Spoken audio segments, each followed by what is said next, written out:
wala di ko xaar saa bu yéexee jot ndax moom ngeen jël def ko mu doon seen programme kon di jégalu ci loolu bu baax a baax di leen wax ni dinañ amaat tey waxtaan bu am solo wala am na dinañ leen jukkilaat ponk yu am solo fas yéene ko waxtaanaat ak yéen ànd ceeg ñi nga xam ne ñooy suñu panélistes yi waaye itam dinañ fi am tamit suñu gan ndax gan itam léeg-léeg dañu ñëw nekk ci studio bi léeg-léeg itam ñu nekk fu ñu nekk waaye ñu jokk leen ci lu nga xam ne mooy ci buumu jokkoo gi tey ponk yi nga xam ne nas nañ ko bu fi rek xaje waaye bi nga xam ne moom la ñu njëkk a jukki bokk na lu jëm ci UTG muy jàngune réew mi muy fi nga xam ne mooy University of the Gambia fu ñuy taataane ji xam-xam yu gën a sell wala yi gën a mag ci wàllu jàng foofu noonu gis nañ jafe-jafe yi nga xam ne mi ngi koy am jamono ji bokk na ci ba ñu dàqee ñaar ci jàngalekat yooyu muy ñaari lecturers ku ci mel ni docteur Aliou Djiba ak associate professeur Matar Ndiaye ñoom ñaar bu ñu leen dàqee ñu ñenn ci ñi nga xam ne nag wala sax staff association bi jàpp ne dàqin wi jaarul yoon tax nag ñuy amal doogaanu ñaxtu muy sit down strike gis nañ itam students yi amaloon li nga xam ne mooy protest ñoom itam di gis ne ñoom mbir mi ngi am jeexital ci ñoom maanaam di affected tey li ñu bëgg mooy njàng mi daal di continuer tey dinañ ci waxtaan ki nga xam ne dinañ ko call ci line bi nga xam ne moo waroon a doon suñu gan sa nekk ci studio bi fii mooy nekk ki nga xam ne mooy Yoro Ndiaye doon secretary general bu li nga xam ne mooy UTG faculty and how to call it staff association moom mi nga xam ne mooy doon suñu moo naroon a doon suñu guest tey waaye dinañ ko am ci laan bi waxtaan ak ñoom fan lañ toll ak waxtaan bi nga xam ne ñu ngi koy am ak government bi fan la mujj ndax gis nañ government bi tamit ameloon li nga xam ne mooy press conference jaaree la ko ci jëwriñ ji ñu dénk wàllu njàng mu kawe bi maanaam ministre of higher education moom ci boppam ànd ceeg ministre of information loolu itam dañ ci dikk loolu waaye am na leen loo xam ne bëgg nañ ci waxtaan bu ci xajee ci wàllu koom maanaam économique si bëri na économique si am nañ fi ñaar ñoo xam ne ci wàllu économique tamit yëngu nañ ci waaye bu fekkee xaj na ci ndax léeg-léeg nag jafe-jafe la muy noonu waaye anyway tey dinañ travailler ak ñoom su ko defee ñu suñu panéliste yi am nañ fi tamit gan maanaam panéliste la waaye bi mu nekk first time mu ñëw moom laay njëkk a nuyu muy Sékou Dieng ñu bëri nag xam nañ ko ndax laata ñu koy indi ñu bëri dañ ñu doon dajeeg ñun kan ngeen indi Sékou Dieng jot naa ci message yu bëri yoo xam ne ma ne ko buñ ko indi dañ ko indi as a panelist mu ngi Mr Dieng thank you so much for coming kontaan nañ trop bàyyi la rek nga nuyoog ñi nga xam ne ñu ngi seetaan Eyeafrica. jërëjëf Mr Garvey, thank you for having me. It's a pleasure to be here and actually meet some people in the panel ñi nga xamante ne dinaa mën a waxtaan ak ñoom and ñu joxante xalaat waxtaan lu nekk suñu réew. Thank you. Thank you. Kourang ñu ngi koy ñaanal yàlla liggéey bi oyof place bi oyof mun a asi badge our culture which is wrestling ñu ngi koy jaajëfal ak timam bi yëpp macha allah ñu ngi ñaanal nga xam ne loolu moo mun a yóbbu dëkk bi macha allah jërëjëf Tuja jëf Garmi nuyu mbokki seetaan ke fu waay mën a ne di leen jox seen wàccuwaay mbégte kontaante ñëw teewee beneen suñu réew di nuyu suma naataangoo yi commencé ko ci Mamadi Kourang Mr Bojang ko nuyu di dalal ki nga xam ne mooy Sékou Dieng man kenn laa ci koo xam ne dama ko dee toppa dama ko dee follow ci yu bari ay bindaam ak waxtaan yi muy def comme lu ñu wax rek suñu réew la waxtaanee réew mi ku nekk am na ci wàlla. Thank you Mr Kourang. waaw jërëjëf Garmi di nuyu suma co-paneliste yi di nuyu suñu guest bi Sékou Mr Dieng amal nañ ko lot of questions tey yaakaar di ko xam naa ne dina try mu answer maybe half sax dinañ kontaan. no problem ok mi ngo su ko defee rek dañuy ko suñu guest bi mun naa ko waxee noonu muy Yoro Ndiaye secretary general ci ñi nga xam ne mooy UTG faculty and staff association su ko defee ñu xool déggee ci moom before panélistes yi ñoom tamit di react wala joxe seen li nga xam ne mooy opinion ci lu jëm ci standoff bi nga xam ne mu ngi dox ci diggante mën nañu wax UTG lecturers yi ak management bi ci lu jëm ci dàq bi ñu dàq ñaari jàngalekat muy lecturers ci ñoom te nag mu su ko defee kon ñu continue ma ñëw students yi ñu ngi doon amal li nga xam ne mooy strike ngir wane li nga xam ne mooy solidarité ci seen ñaari lecturers wala seen mates yi nga xam ne dañ leen dàqal lu ñu jàpp ne comme dàq bi teguwul ci yoon ñu gis lu nekk di xew ni xëccuwante fi ba students yi génnoon ñoom tamit di protest wala démonstrer lu ko wane mooy ñoom jàng bi nu mu taxawee nii ñoom la nekk di affect because of exams mi ngi waroon nekk décembre bi pousse nañ ko ba ak université du mel ci réew bu ñu demee ba toll fii ñu mën a wax ne lecturers yi nekkuñ di jàngale lu ko waral mooy am na lu leen metti solution buñ ciy xaar ci mu jógee ci government bi ngir ñu mën a résolve dat problème xëy na nuñ ko nu mu war a gaawee wut ko tey ban analyse la ci Seeku Jeng di def. Well, thank you very much Mr. Garmi. lu nekk di happen si université bi dafa nekk loo xam ne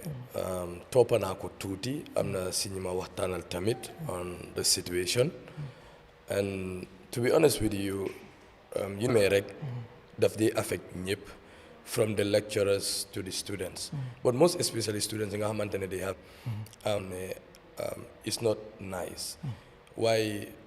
suma wax bi fu moo jaar mooy anga ñun Gambia I believe when people are employed, they are held hostage. Like their freedom is literally sold out to their employer. Hamne munuko express. Wala suko buge express that they am consequences. And that has affected the productivity of a lot of institutions, not only the University of the Gambia. Dr. Jiba ak Dr. Matar Njai Associate Professor Matar Njai ñoom ñaar yëpp jàngal nañ ma si université bi Prof Matar jàngal na ma in 2 courses lu dul dañ mun seen liggéey ñu nekk seen kaw dañ leen di bugg a isil yéen a wax yoo xam ne probably is not productive waaye pour express some grievance or we share ideas pour ñu mun a war a doxee. Thank you so damay ñëwaat yow. Hello, assalamualaikum warahmatullah. Waalaikum salam. Jërëjëf thank you for having you tey si sunu réew ñu war a waxtaanee lu jëm ci wàllu UTG ak xew-xew bu fa am ndax tey ji da nga jàpp lool moo tax mënuloo ñëw fii waaye konoon yaa doon nekk suñu gan ci biir suuf bi but anyway am la tamit baax na li ñu lay jëkk a laaj mooy gis nañ li xew ci UTG bi yëpp ak lii biñ daxee ñaari lecturers yi ku si mel ni docteur Jiba ak associate professor Matar Ndiaye gis nañ ne yéen ñaawlu ngeen ko te yéen a ngi wane li nga xam ne tamit mooy seen ànd ak seen ñaari lecturers ba tax ngeen amal li nga xam ne mooy sit down strike dama bëgg rek nga dikkalaat ñu ci ndi gisoon nañ ne wala gis nañ ci papers yi ñu reportoon ne li nga xam ne mooy di amal lectures but Friday dañ gis ne waxtaan bi nga amoon ci seen diggante government bi mujjiwul sotti ba tax ngeen résumaat ci li nga xam ne mooy seen sit down strike bi dañ bëgg nga dikkalaat ñu ci mbir mi nan la demee ak itam yéen seen position fi ngeen taxaw ba léegi ndax strike bi ba tey mi ngi on mooy sit down strike bi. Asalaamaaleykum viewers yi ak listeners yi maa ngi leen di nuyu seen tur ak seen sant. Yoro Ndiaye mooy suma tur man maay Secretary General Staff Association bi University of the Gambia Custodian Staff Association. So staff association bi mbootaay la bi nga xam ne moom mooy lépp lu aju si staff university bi di leen comme suñu amee dara luñ joytu wala lépp loo xam ne gis nañu daal seen job daal ñun ñoo leen naa taxawal so waaw ñun xam nañ ne ba léegi ñu ngi ñaxtu parce que suñ ñaari members lañ daaxa ñun yëg ne daaxa bi àndut ak yoon parce que lu tax ñu àndut ak yoon yaaga nañ koo wax audio yi xam ne jéena na ñu jot ko ba pare di ko ñaawlu trop vice chancellor bi di am ay kàddu yoo xam ne mu ngi koo gaaral naan docteur Jiba dina dem wala dem na léegi ñeneen ñaa des so lii ragal loo staff bi yee waaye pour fu ñoo dooree rek mooy balaa lii di xew mooy ok buñ daaxee suñ ñaari staff dañu reach out to the vice chancellor bina ministre bi mu leen ne yëg nañ ñi dafa am suñ ñaari staff yi am ne dañ leen taxa bëggoon nañoo ñëw ñu toog ñu seet nuñ ko waxtaanee parce que ñu ñëpp benn njaboot leen benn famille leen te bañ ak laameñ ñoo dëkka léegi ñu jotee so ministre bi ñoom bina nañu ministre bi dafa tukki woon waaye mu boole ñu ak permanent secrétaire bi ñu dem si permanent secrétaire bi ñu am waxtaan bu jaar yoon daal ba may wax ak yow nii tey vice chancellor bi musta reply suñu request boobu noonu pour tooga moom waxa moom te problème su amee foog ñu waxtaanee ko well ñu ne waaw kii dafa mel ni moom bëggul jaama waaye still ñun nañ continuer doxal yoonu jaama rek ñu bind Department of Labour parce que balaa nga embark on an industrial action foog nga notify leen jox leen 14-day notice ci période yi 14-day notice bu noonu ay waxtaan mun na see jóg ba ngeen déggoo then ngeen cancel seen strike bi ñu invite ñu fa labours waaye still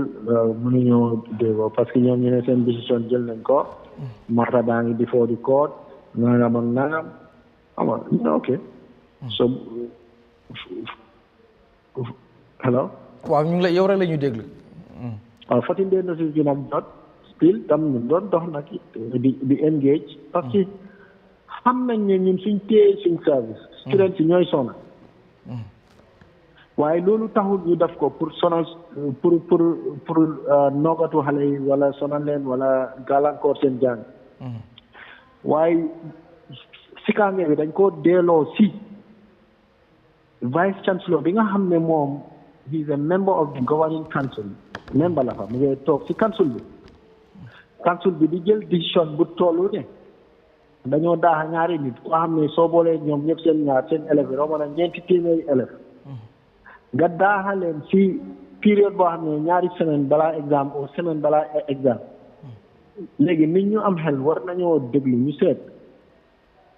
seetantal kan moo nekk di toroxal xale yi staff association bi ñooy toroxal xale yi wala ñi nga xam ne dañ jël décision boo xam ne it was based on emotion and personal vendetta a few weeks or a few days before the election or before the examination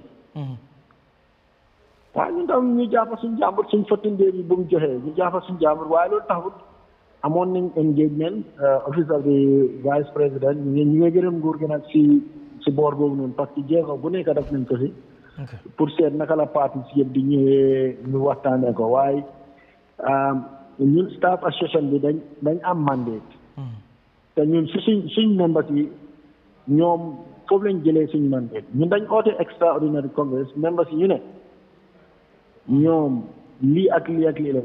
so ñun négocier yu ngee dem yëpp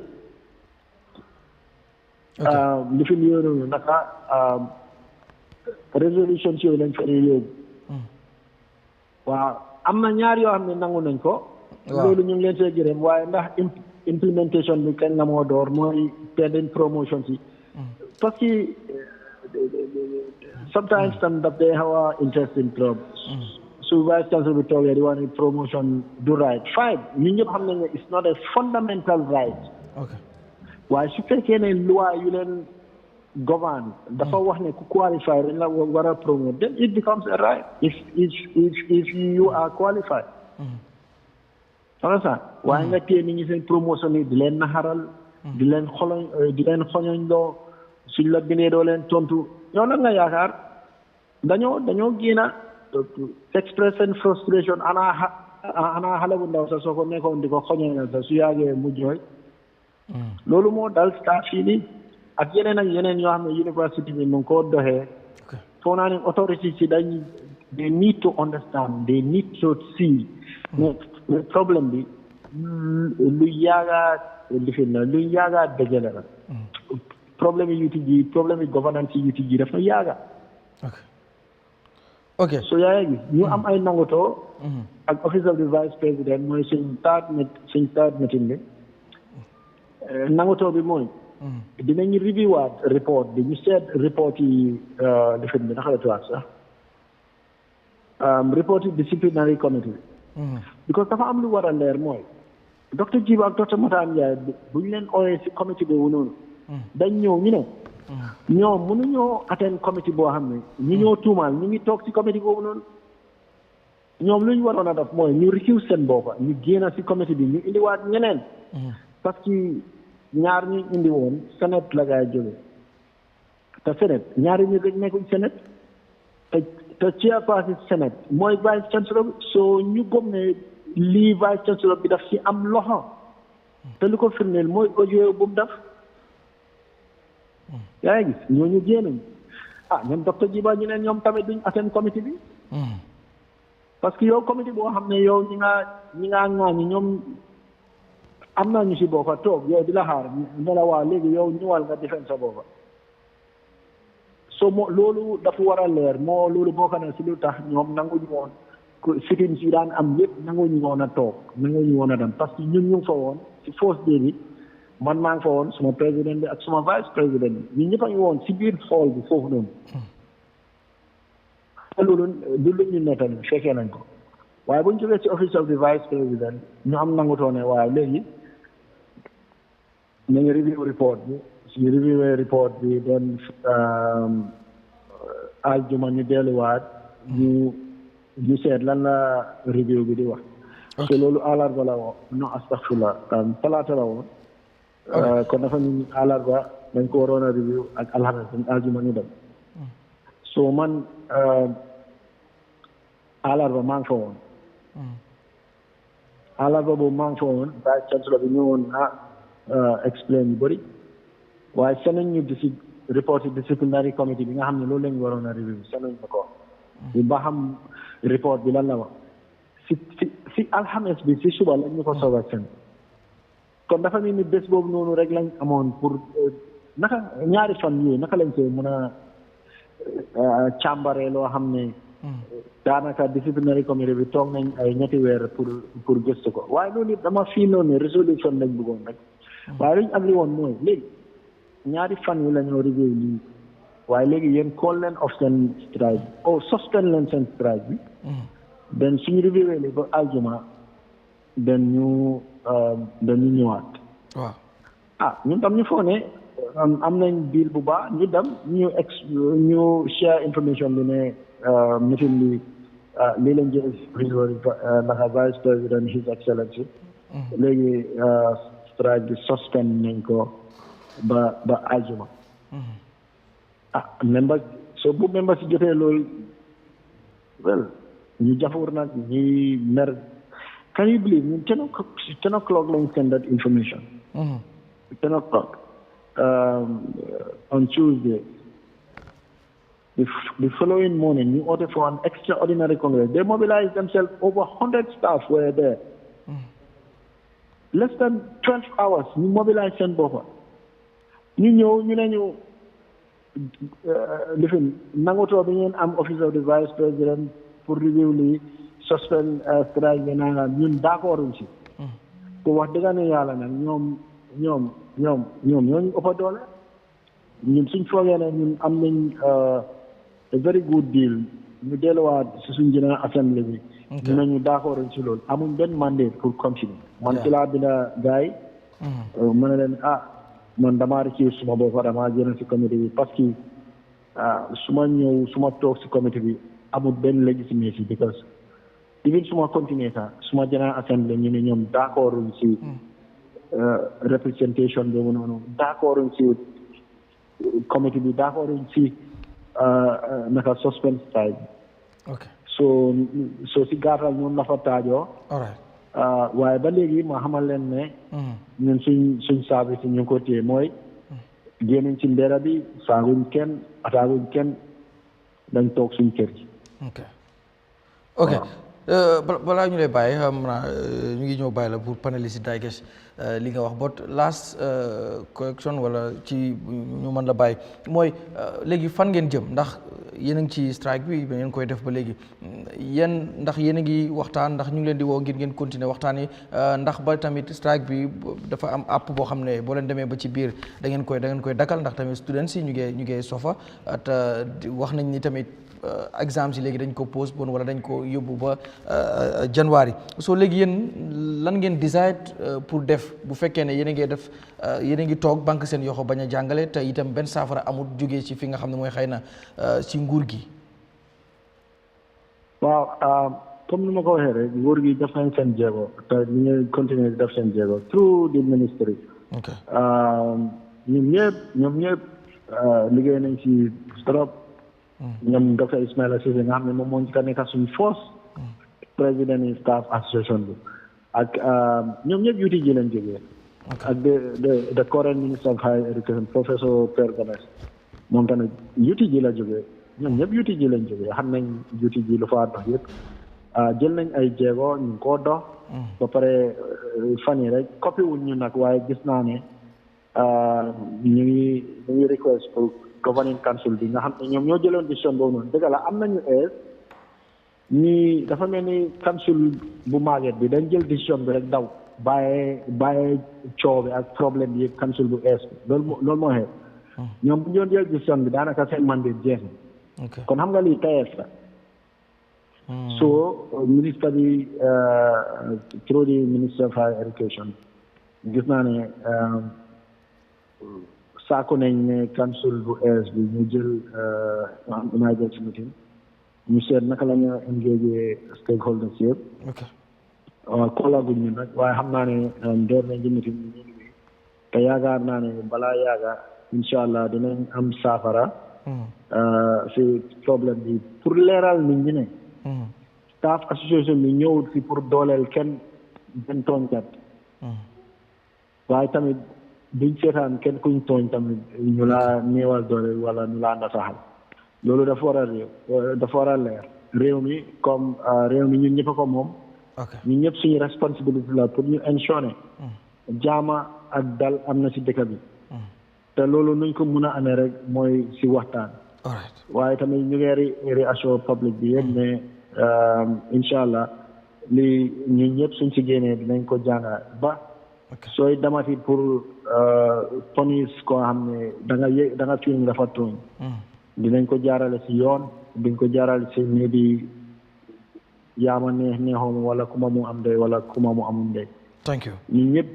dinañ ci jàngee te loolu laa yaakaar te lu yaagut rek incha allah ñun ñëpp dinañ delluwaat continuer waat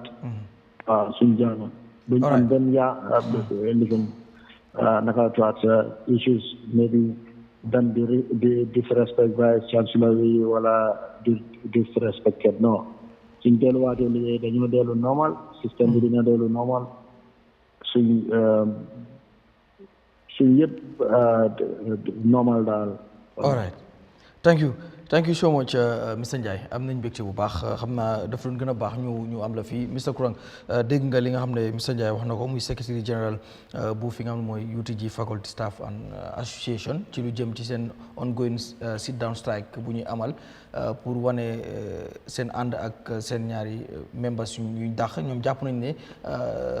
liñ leen dàq is unlawful jaarul ci yoon loolu leen jàpp so ban jàngat ngay def ci kàddu yi nga xam ne moom wax na ko ak université tamit ñëpp xam nañ ne doole bi nga xam ne am na ko ci réew ndax tamit jàng yu kawe yu ci bari foofu lañ koy jànge. Yeah, university dafa important, it's very important. Thousands, ay junne student ñoo fa nekk di jàng tey ñoom seen jàngum bi dafa mel ni tey dafa taxaw loolu baaxut si réew tey gisoon nañ ko feneen ay Nigeria and so on tey gis nañ lu mu dee jur dafay yaaxa université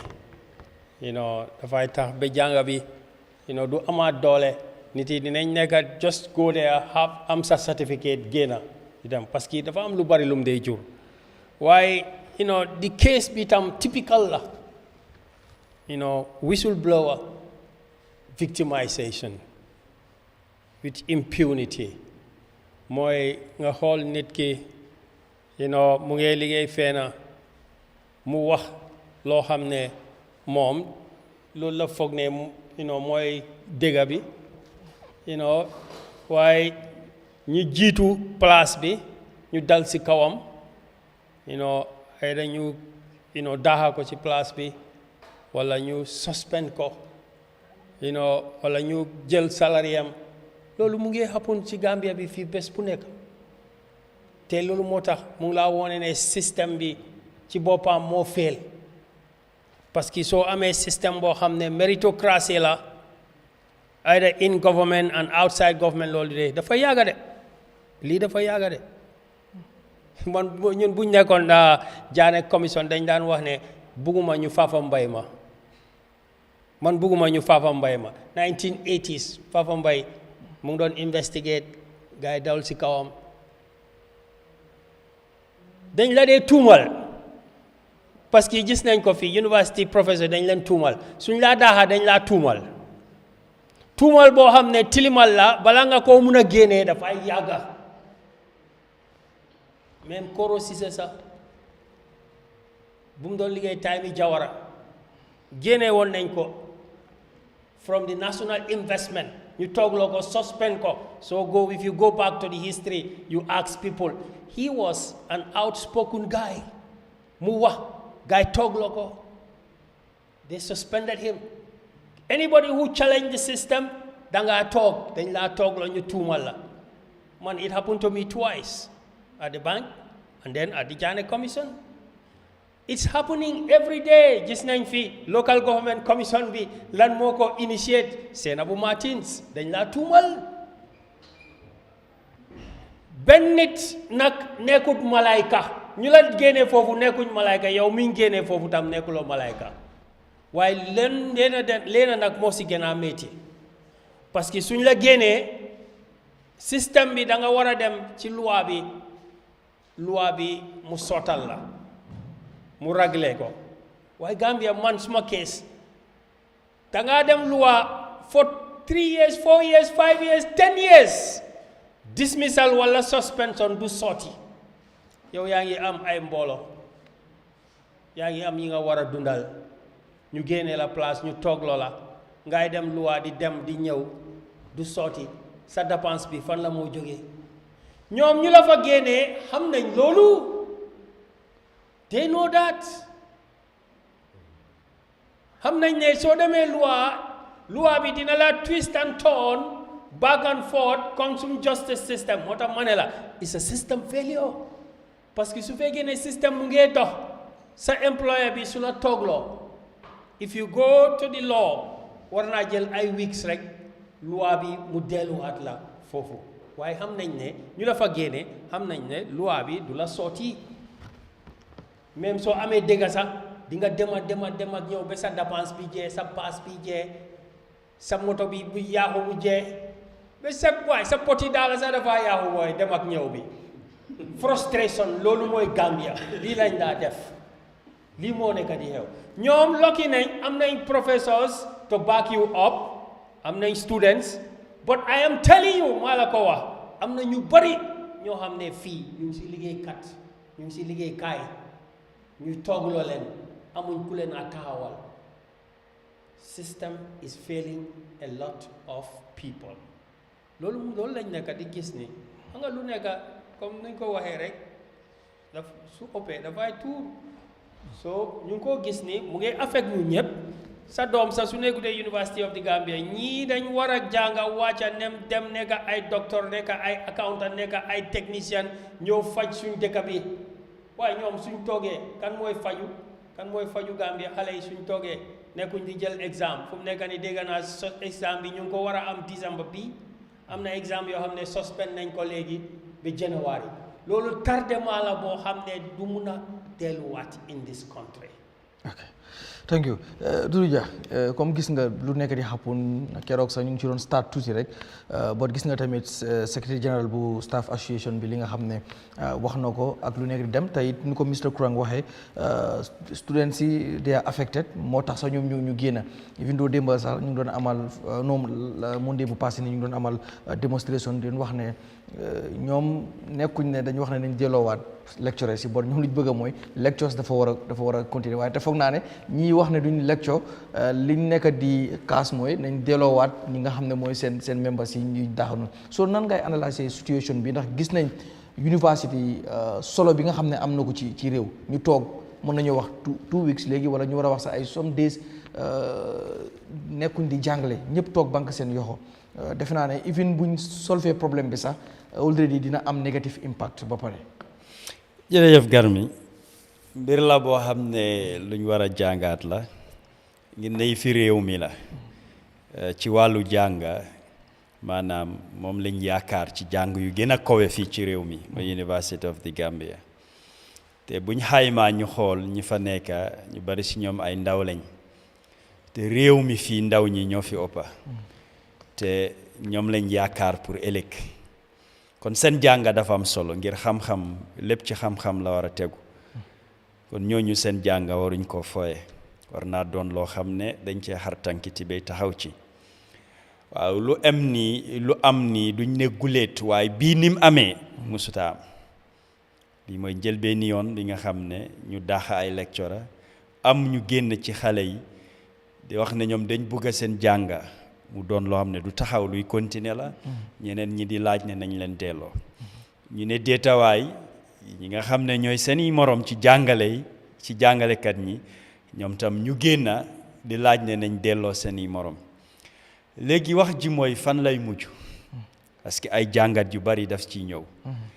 maanaam man si suma gis-gis problème am na ngir bokk naa jotaay student union président bi Ñaaninka Manjang ñu laaj ko mu tontu leeral lu bari démba la ci jógee vice président bi di Yusufa Mbay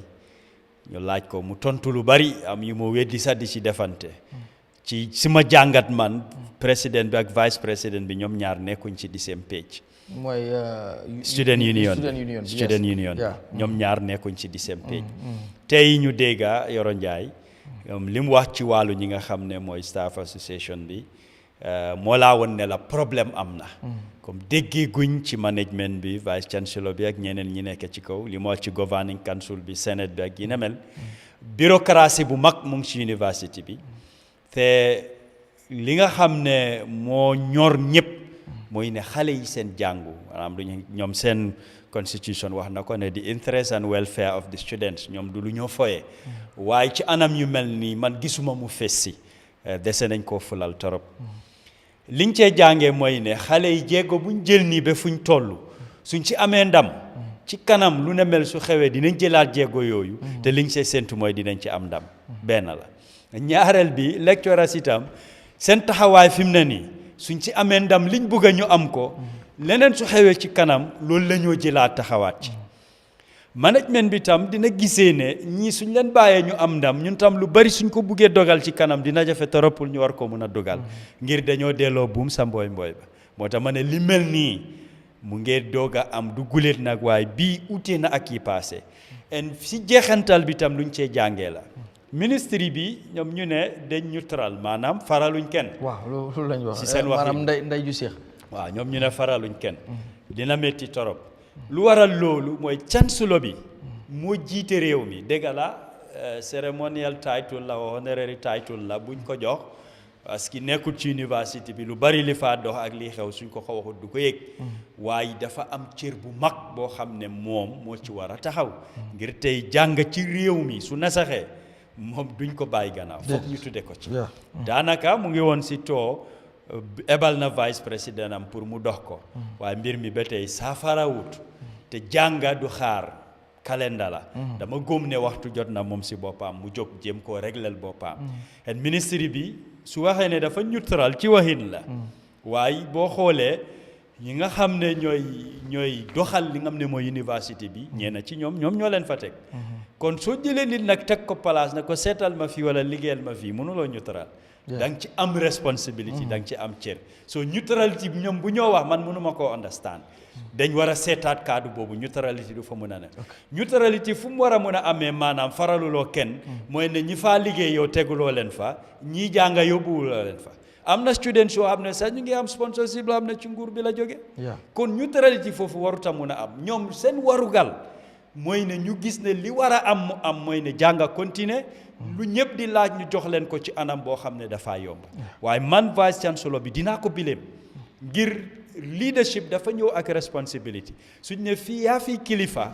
sa jubluwaay la nga gis jàmm am fa mbir yi dox nu mu war a doxee benn tolof bu fa am rek yow mi jiite duñ la bàyyi mënuloo cee des gannaaw yaa nekk ci bopp bi te lii bi xale yi di ñaxtu moom melokaan bi mu wane ak ni mu doxalee loolu njiit bu xarañ du ko def benn ci loolu yëg na lu xale yi di waajal moom moo binda police yi lim cee ut mooy kaaraange kon moom boppam la tal xale yi seen jàngu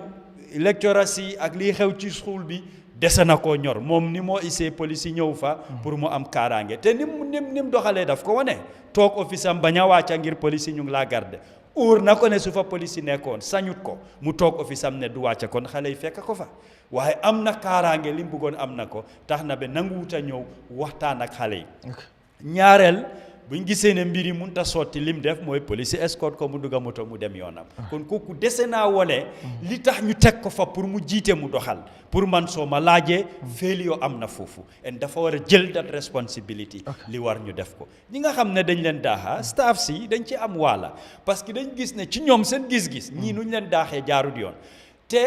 am na xibaar bu génn ne am na audio bu seen na bàyyi ko si vice chancellor bi mu ngee threatening staff si how authentic it is because sometimes man déglu naa audio am na ku ma ko tegal ma déglu ko joxut ma ko waaye teg na ko ci mobile am ma déglu ko te student la ci university man sax maa ngi am with this audio exactly how authentic it is waaw dem na ñëw na yëpp loolu yëpp su amee dégga la du dégga war nga ko mën a taxaw oote ca si waxtaan ak ñoom wan leen ne lii du dégga nga wax leen luy dalal seen xel lii tax ñoom ñu ñeme waaye su fekkee ne li xew na ñoom ñu jàpp ne ñii duñ leen daaxee du yoon ñuy déggatam ay traite ay xooxatal di leen tiital taxawaay buñ jël nii doo leen ci mun a bileem ku ràcca tey sa kanam ñoom tam ñu ngi jéem a sàmm seen boppa waaye at the end of the day mujjanteel bi mooy ne xale yi ñooy loru lecteur si jàngal nañ ba tollu fa moo tax ñu mën a jàngale bala ngaa jàngale dafa fekk nga jàngam xam-xam xale yi nag si sàkku ko lañ toll te lii mooy defar seen tey ak ëllëg kon ñoom ñoo ciy gën a sonal su dee jàng ñor nañu lool ci réew mi kilifa yi ñëpp dañ ci war a taxaw commencé ko ci président bi ngir moo fa teg ministre bi tam na ñoom ne ci wàllu université bi li ko doxal ñoo leen fa teg kon ñoom mënuñoo ñu tëral nañ jël seen matuwaay dox mbir bi mu jeex ci nu mu gaawee xale yi mun a delluwaat jël seen examen parce que jànga warut a taxaw dafa war a continuer. all right Mr Bojang. jërëjëf vice chancellor ak governing council nu ñu dogalee wala doxalee affaire bi emotion moo fa nekk wax naa leen ko ne boo xamee jànga nit jànga ba doctorate mu ñëw di kalankara amut docteur ji ba dofut mu ñëw di wal nga xam ne amut associate professor Matar dofut mu wal nga xam ne amut because by Gambian standard ñii mun nañoo dundal seen boppa ba dimbale nit ñi rek dem daxal sa oto demal jàngale ñëw in fact soo amee de that much experience ñii du ndéerit sa léegi dañoo jóg rek dem jàngal bi ko li nga jàngal 1 year 2 3 4 mu ngi fii léegi da ngay jóg rek small adjustment ngay def rek nga plan sa classe bi pour nit ñi mun a understand loolu rek la waaye the stuff is there so su ne dëkk bi ñëwu leen du ñu wax sax faale wuñ te ma lay na nag la lii sign la dëkk bi docteur yi ñoo nekk di wiin docteur gaa ji ko wiin na di ministre bi di fen mu ne la ne ngeen fen nanguñ mu wone leen te loolu la wiin na te docteur yi ba dañoo wiin bugga nga ko bugg la ko wax naa ne ko di first day bi ma xamul sa dara because it doesn't make sense for an erudite to be lying flimsy no it's not possible xanaa jàngut su jàngee du def loolu noonu so ñii nekkul ne seen xaalis pocket moo leen ñor dëkk bi moo leen ñor ak gis ne dëkk bi amul lu koy yóbbu su dul université su dul jàng su dul xam-xam kon mënuñoo nekk foofu noonu nga gis nga xam ne àndaw ak yoon ñu noppi man vice chancellor bi xaw ma ko waaye first statement bu mu release ñoom docteur Jiba dama ko wax ane suma grade 12 student yi seen response la lii dama BC moo tax promotion nii dugg na fale génn na fale kenn du def loolu noonu rëy banque si moom xaw ma ko de waaye li ma jot a gis dafa rëy baawut du mun a def dara te ma wala man su ma doon man war naa resign wala ñu génnee ko fa and I'll tell you why on a daily basis 500,000 is lost to the Gambian economy 500,000 waaw soo amee 10,000 students at the University of the Gambia nga jël 5,000 ñooy dem school every day Monday to Wednesday te ku nekk $100 la mooy use dem ak ñëw bi si pass bi si lekk bi xam nga ëpp na loolu noonu 5000 students lan la 500,000 la loolu dafa baax si économie kan moo ko koos moom bokk na si ñun nga xam ne dangay fay foofu lañ dee dundee xam nga students yi su ñooy dem dangay fay foofu lañ dee dundee moo tax sondé bu nga xam ne nit ñi dangay fay sax dañ dee complain te client amut gasoil foofu lam dee li fi ne fitaay foofu lañ dee liggéey nawet courant foofu lam dee liggéey a lot of it so from an economic perspective kii dafa fail suñu économie because students suñ demut jànga lu ñu war a dugal si économie bi du duga tickets yi ngay fay ya ngeen ay fay for nothing because doo mun a wane dañoo di gars seen salaire dofuloo because lu a nangu ko so it's like yaa ngay fay student yi fail student yi pour seen school boobu student yi amuñ njëriñ boobu noonu tickets yi ngay fay tamit liggéeyuñ ko loolu naka la dimbalee économie bu nga xam ne mu ngi struggle moo tax nit comme kii lu mu wax si njëlbeen bi soo nekkee di liggéey ak nit ñi da ngay war a nekk déglukat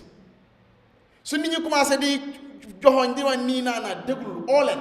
nga mun a waxtaan ak gars yi nga mun a woon gars yi yow li nga foog ak naka ngeen sa nga jël seen perspective yéen ñëpp ngeen ñëpp am solution waaye ñii yaaga nañ di wax de waaye xoolal kii mu ne daf leen binde sa tontuñ ko wax nañ ko di staff association bi rëy moo nekk si moom dafa rëy nit boo musa rëy rek doo musa nekk njiit bu correct te loolu lañ gis ñii dañ leen tooñ nañ waxante dëgga kii lu mu wax Mr Kourang gis nañ ko fa man moom du ma wax bi ko man xam naa soof na man dama dem ba góom ne sax su ma doon liggéey central government rek na time bi dunduma man rebel lañ ma dee ooy dama latte ñu xam man ñi ma daan liggéey rebel man du ma noppi toogal dinaa la wax su ma juumee dinaa ñëw jégalu waaye nag li ma gis naa ko wax so loolu moo nekk waaye doo yàgga si place dëkk bi mooy loolu moo tax ma ne système la dëgg la dañ laay fay di la wàllu ne jamaa yéen lu ñu bugg a wax mooy président bi war na moom mooy njiit waaw mun nañu wax ne cérémonial di dugg na fale génn na fale waaye moom mooy njiit gis nga su ne naka laa ko waaye sax whatever it is moom mooy njiit dëkk bi su ne vice président bi munta broker any meaningful thing ak tiimam moom war na step in man su ma doon suggest gars yi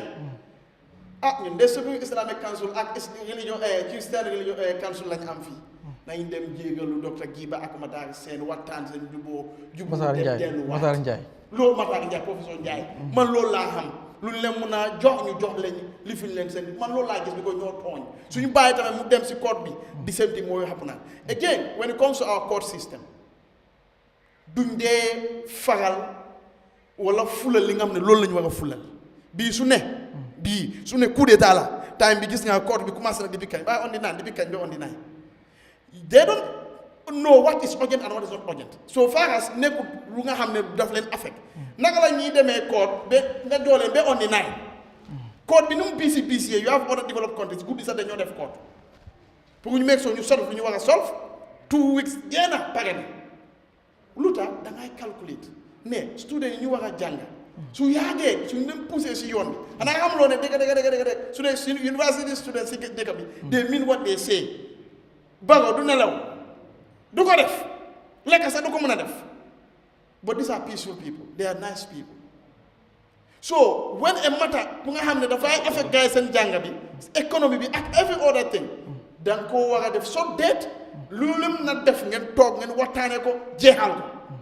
jàng mun a am moo tax mu ne système dafa fel te d'accord na because lii waroon na nekk li nga xam ne within 2 weeks war nañ ko solve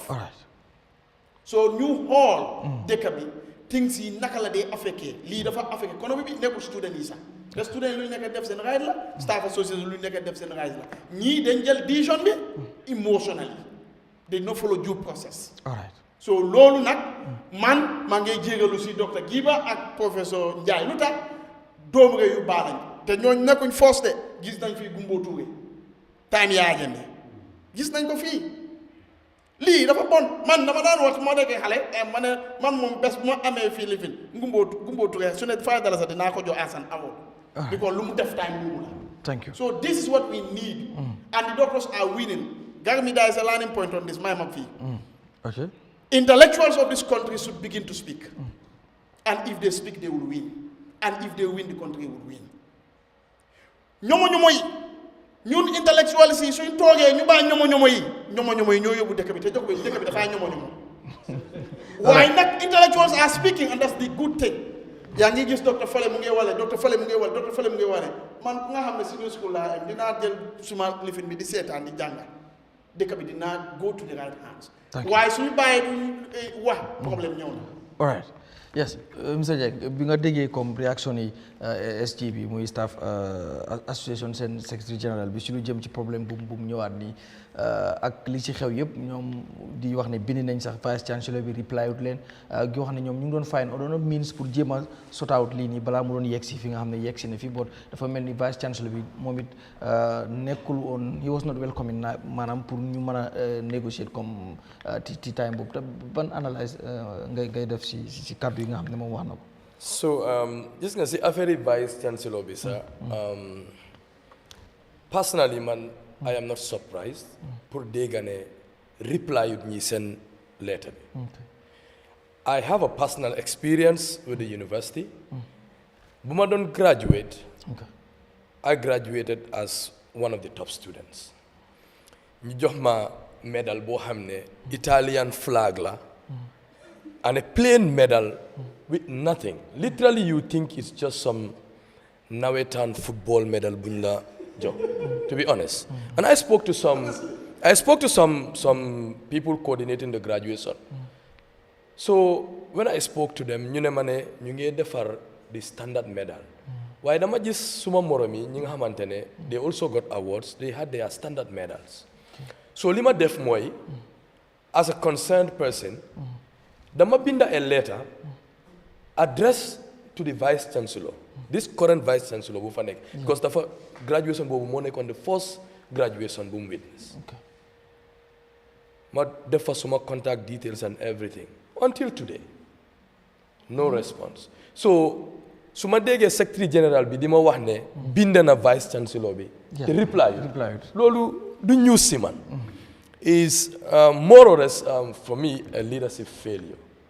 Why am na hamada Dudu Ja or Kimokowa si affaire students no Dudu Ja the president the vice president the vice and the president nekun on the same platform. But I can also tell you not only the vice president of the UTGSU and the president students in ñoom si seen boppa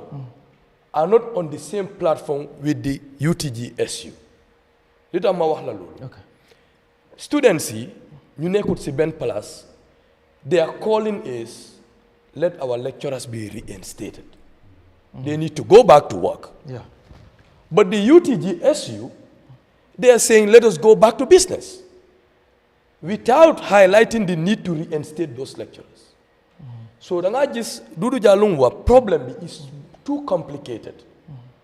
because the people that should be in the same box to ensure that the right thing is done, Nyomi Nen, they are having different perspectives. They're all wearing the same cloth of we are protesting for our rights, but there is an element, a crucial element, bo hamne UTGSU ne kundi ko joxon, and that is the reinstatement of these lecturers. So apart from the administrative failures at the highest level, we also having challenges with even the UTGSU. The student leadership. ñooñu dañ waroon na naka laa koy waxee jotali baati student yi to the administration. They are leading a whole student body. But if they are speaking a different language, let's go back to business. We are going back to business, but we have to get our lecturers, back in the classroom. Then there is a big problem. So, it's like all the levels of authority or responsibility almost exhaust nañ so they dem nañ up to the level of the vice president. So I think there is a need for enhanced collaboration between the university, the ministry, and even the highest offices, the vice president or the president. Ñu xool naka la ñoo solve a problem. Because apart from the economic implication, Kilum explained, we are having a bigger problem. A lot of students, in fact, say the students, they just started going to the university this semester. And then they experience this problem. Some of them would have just used that as an exit, sit somewhere. Come to Mr. Kuranwa. At the end of the day, we are only going to have a university waaye luñ bugga mu génn si university bi duñ ko am. So it's going to be just an institution of awarding certificates and going home with little productivity, little respect. So I think we need to work around that. You know, all the responsible stakeholders, you come together to ensure we have an amicable solution that, you know, drives the interests of everyone pour ñu am a very good university. Alright, Mr. Kuran, fooguloo président bi tamit am na lu mu war a def because moom mooy di chancellor ndax yàgg nañ di complain lu jëm ci vice chancellor bi ñu bari dañ dee complain ci moom di wax complain yu bëree bëri fooguloo moom tamit am na responsibility mu jéem a xool that vice chancellor ndax lot of complain ñu ngi ko wax ñu ndax docteur Jiba am na benn interview boo xam ne mu ngi ko doon def Eyeafrica wax na ne moom si boppam personally send na email to that chancellor but xoolut ko sax maanaam ubbil ko because nee na email bi soo ko ubbee dañ dee xam ne ubbi nga ko waaye ubbi sax defut ko so complaint yu bëri te nu ñu dee wax ne ku ñëpp tëfli nga tooy waxuma ne nag moom moo sikk bot foogaloo tamit xoolaat mbiram jaadu na. No, because xam nga university ñun jàng nañ Malaysia for 4 years waaye musuma gis a demonstration boo xam ne university bi dem na ba stand still jànga du am musuma koo gis in that country.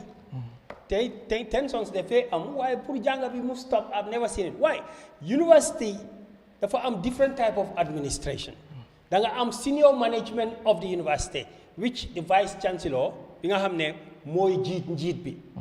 waaye da nga am senate bi tam. University dafa am senate mooy comme board of directors. su fekkee senate bi tam dañ war a am empowerment because senate act of parliament moo ko dee establish for a university senate. So su fekkee ne Gambian University of the Gambia am na senate loo xam ne is management bi vice chancellor ak ñu nekk si booram registrar and so on heads of department cannot solve it. dafa war a dem to the senate. Understand nga? And senate is a legislative body. Te yaa ngi am also the ministry which is the sponsor of the university. And you have the cabinet, even before you talk about the president. So there are different layers. Why so a system bohamne everybody is lackadaisical. Yangi talk supplies, yangi hold audio and WhatsApp and then Facebook. And you are a senator at the university. You are a permanent secretary at the Ministry of Higher Education. You are a cabinet member, maybe a committee in the National Assembly, education committee, and all these people are receiving salaries, and the country's highest institution is at ransom. Everybody is lazy, thinking that the next man, Dusmayon, is more responsible. What is going on? The cabinet should be asking questions. The president don't have to call the vice chancellor. He asks questions to president. If I like the cabinet. Yeah. Cabinet, then you elect the Senate and the Ministry of Higher Education. The parliament, they ask the cabinet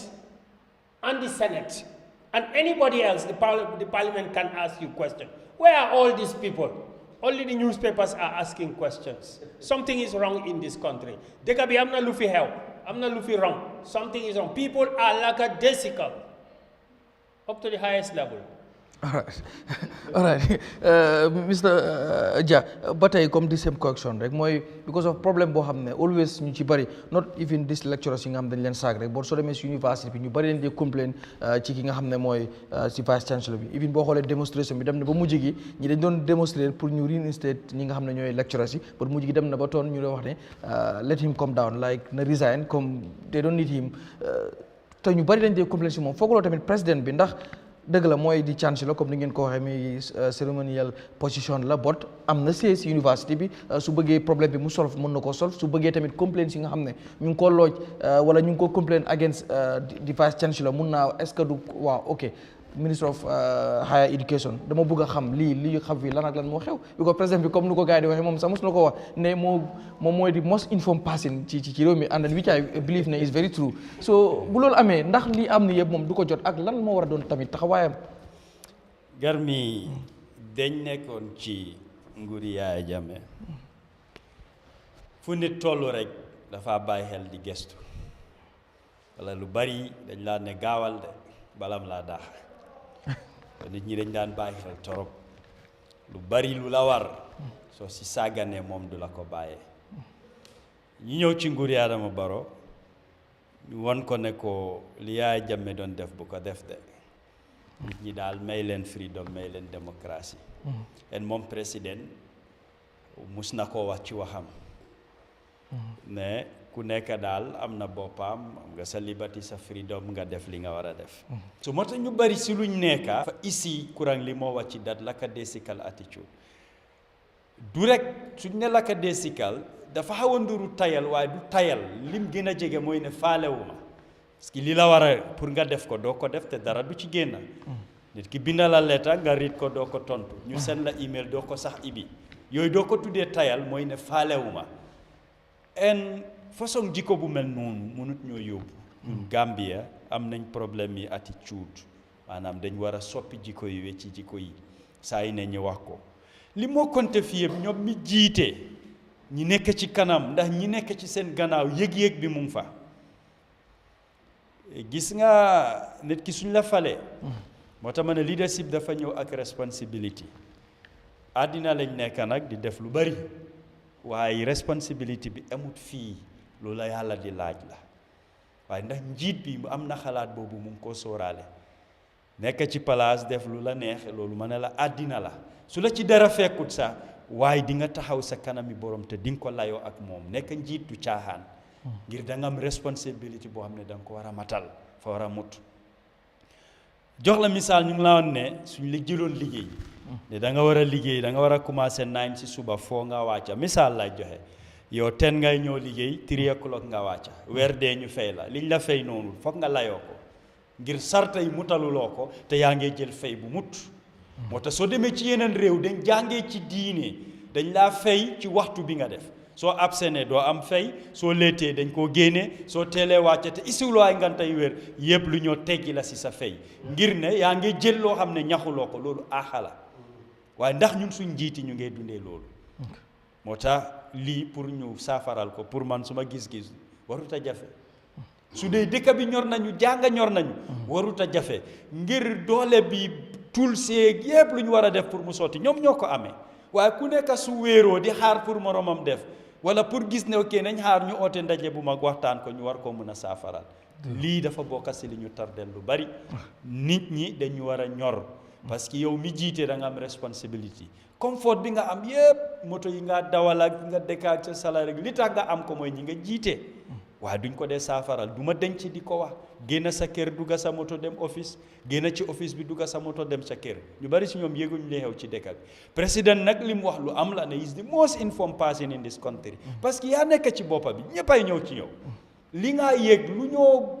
noba ñëpp yow dañoo ñëw wax la ko kon nit ki if you are the most informed lépp lu xew mu doon jafe-jafe mu doon problème yow yaa war a nekk number one ku ci xaar sa tànki tibee pour ñu saafara soo ci jiituwut sax nga santaane ko te ki nga santa wala ki nga yónni war ngaa mun a fexe ba gis ne li nga ko yónni matal na ko su ko defut den mu ñëw nekk yow sa responsibility pour won la leadership li ci nekka ma tënka ci Omar ibnul Khattab jamoram bu mu nekkee amirul muminin ki mu appoint governor mu nekk Egypte jamono boobu Misra la woon dañ daan def rawante comme fas moom governor bi doomam su defee rawante ñi ko raw daf leen dee caw yar biñ demee ci Omar ñu yóbbu fa complaint nettalil ko lu xew mu ne nañ oo papaam gouverneur bi ci boppam mu teew ñu nettali lépp lu xew ndigal bi mu joxe mu ne gouverneur bi na simeeku mu def yaram yi ne mu simi yéreem teg kiñ caw mu oo ko ne ko jëlal yar bi nga doomam moo la dóor waaye cawal papaam naka li xew li ban façon àtte la mu ne soo gisee doom bi am sañ-sañ ku ko raw mu caw la papaam moo nekk ci palaas papaam mooy gouverneur bi moo tax mu fuuy te yarut doomam tegut ko ci yoon kon li doomam def loo am ne jaarut yoon war nañ ko duma baayam comme loolu lépp liñ cee jànge mooy ne leadership dafa ñëw ak responsibility ba sa doom bi nga jur waruloo koo bàyyi muy yaaxa wala di tooñ nit ñi waaye ndax réew mi fii nekkuñ di ko gis ñoo xam ne government véhicule la ñu am dañ koo jox seen doom yi ñuy war ci biir dëkk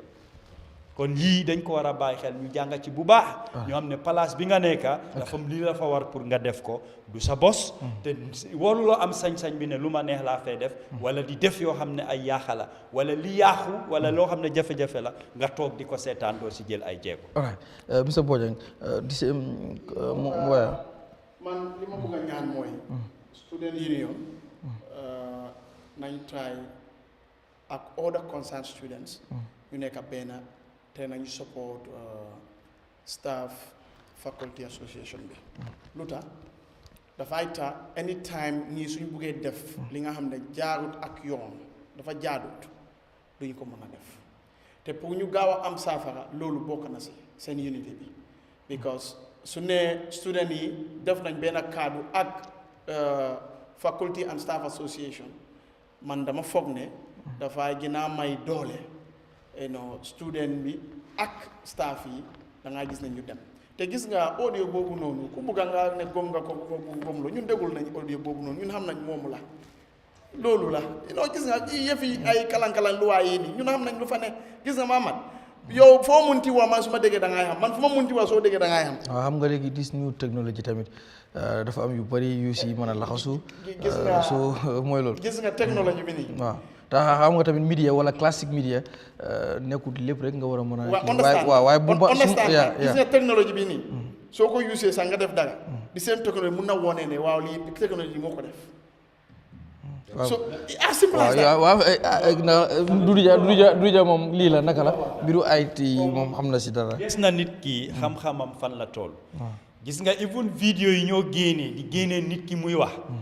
bul xool nit ki li moo wax. déglul kàddu bi nga xool action bi moo def. dafa mel ni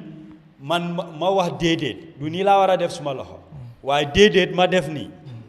xam nga su boobaa di nga xam ne lii luñ tooga la so dafa am yu bëri vidéo soo ko seetaane even nataal nga xool ko study ko dafa am lu bëri loo cee gis ma jox la ci benn misaal soo ko xoolee mu ngi si YouTube bi lu bëri loo xam ne dañ wane ne exemple ñu ne Britain Got Talent la o America Got Talent ok ñu ngi wane jooji si action yi ñoo def ñu wane ay nit yu suppale ko ay rab xam nga lan laa ci gis dañ laa woon ñi suppaleku boor ñu dog woon la jooji si seen réaction waaye du vidéo bi du la génneel nga gis ñaari boor yi at the same time loolu moo laa woon ne luñ dog la connect ko waaye it's not a real event so yii ku jànga technology xam ko bu baax da nga ko dee war a mun a detect so moo tax audio man tey su ma ko yónnee ñu ne ma audio bi garmi la su ma ko dégloo dinaa xam yow la wala loo xam ne luñ tooga la gis nga te si audio bi te ñun ñëpp am nañ ay waaw audio yu te garaaw si nag. audio bi am na yenn ñu nga xam ne dañ ko use eliminate threat la yes because definition of dafa bëri bokk na si rey nit sax tab moo tax these are landed people staff association faculty special faculty they are landed people so yow boo usee loolu noonu it means kii lu mu nekk di wax mooy university moo ko moom ku defut moom lu mu foog moom moo right rek mu cik la nga dem mun na laa rey sax parce que éliminer ko ay boobu loolu sax bokk na si moo tax kii is in a deep seat and I know one thing you see boo déggee njiit di wax dama neutral naa fi xela ministre of honestly prof lu mooy def is wrong foo mën a neutral gis nañ yëpp lu ñu nekk di ew fix it and stop being neutral. Neutrality is not the role of God and it's not the role of mais bi dafa bañ a far waaye waaw dina indi saafara ma ne foog nga far de dégg moom ku ko moom jox ko ku ko moom nga ne ko hey bàyyi. ma gar mi dafa mel ni sa ñaari doom xeex nga ne da ngaa neutral. waaw moo naka la mën a nekkee. waaw mais bi neutralité bi mooy laay du ma wax ne kii laa faral wala kële waaye mun nga àtte dëgg ne kii moo am dëgg waaye tayul faraluloo ko. te façon àtte boobu pour àtte rek neutral amul. ma ne. waaw nga mun ngaa àtte fe nga code bi foog naa dafa neutral. wala de neutral na indi code boo demee si code. evidence la moo doxee. waaye du far sa neutral de evidence la moo doxee. ma ne. yaa waaye foog naa ne neutralité bi mu wax tamit mun nañ ko nangul. waaye na àtte dëgg. maanaam na xool bu fekkee ne students yi wala staff si ñoo nekk si dëgg mu fexe mu fixe ko. waaye mun naa wax ne. bàyyi ma wala lii. ok toog naa ak prof Gomez. wax nañ affaire bi nii waaye even bu ñu tegee affaire bi moomu conséquent. si lu mu foog ñoom docteur Jiba lu ñu nekk di wax dama ko rectifier ma ne ko déedéet waxuñ loolu prof moo la gën a xam lu nekk foofu noonu moo la gën a xam We are expecting, yes, but this is a national issue. We are losing a lot in terms of economy and whatever you think of. So your stability is already shaken because student, anything can happen. No, that is it's not speaking well because for the people who studied, you know, Balaki Dino, foreign vice chancellor Movanekon. For vice chancellor, what a money like at the beginning, they are doing a Gambian thing, victimizing people, tumala. It's not correct. Lu si teg ay allegation yi nga xam ne sex abuse dugg na fale you see lu mu wax loolu plan lañ def it's a ploy but it has failed because lu ñu bëggoon mënuñ ko am te already gis nañ Remi Koli apologize na bokk na si nga xam ne moo waxoon ne professeur associate professor Matar mënut lecture capital whatever and so on capital markets and so on retract na loolu noonu because d'accord na lu mu wax jaadu du dëgg. So li plan la woon waaye dem na ñëw na student union ak staff association mun nañ ne war nañ nekk benn président bi war na si dox mu gaaw ñu setul ko because lii ak cabinet bi ak all the even national assembly yaa maa jël lii moo tax ma suñu toogee fii ma def muy tàng si ñooñ because liggéeyuñ waaw ñooñu lu ñu foog ak liggéey du benn waaye dem na ñëw na ñu ngay ñaan honorable Ba boole na ma ak yow xam naa buñ paree dinaa wax Modou Lamine bi Banjul not mi ngi noonu so ba mooy jëw si Seeku ba tey rek comme because of ñëpp lu ñu bëgg muy courant muy yow muy man muy ku mën a doon mooy foog naa university bi lectures mu resume because of tamit ñëpp everybody is affected because of boo fa nekkul yow sa mag moom fa wala sa xarit wala muy loolu ba pare it's not even nice boo fa amul kenn ku fa nekk sax nga nekk Gambien ñu gis ne UTG mu ngi nekk di am jafe-jafe so nan nga gisee président bi ndax foog nga ne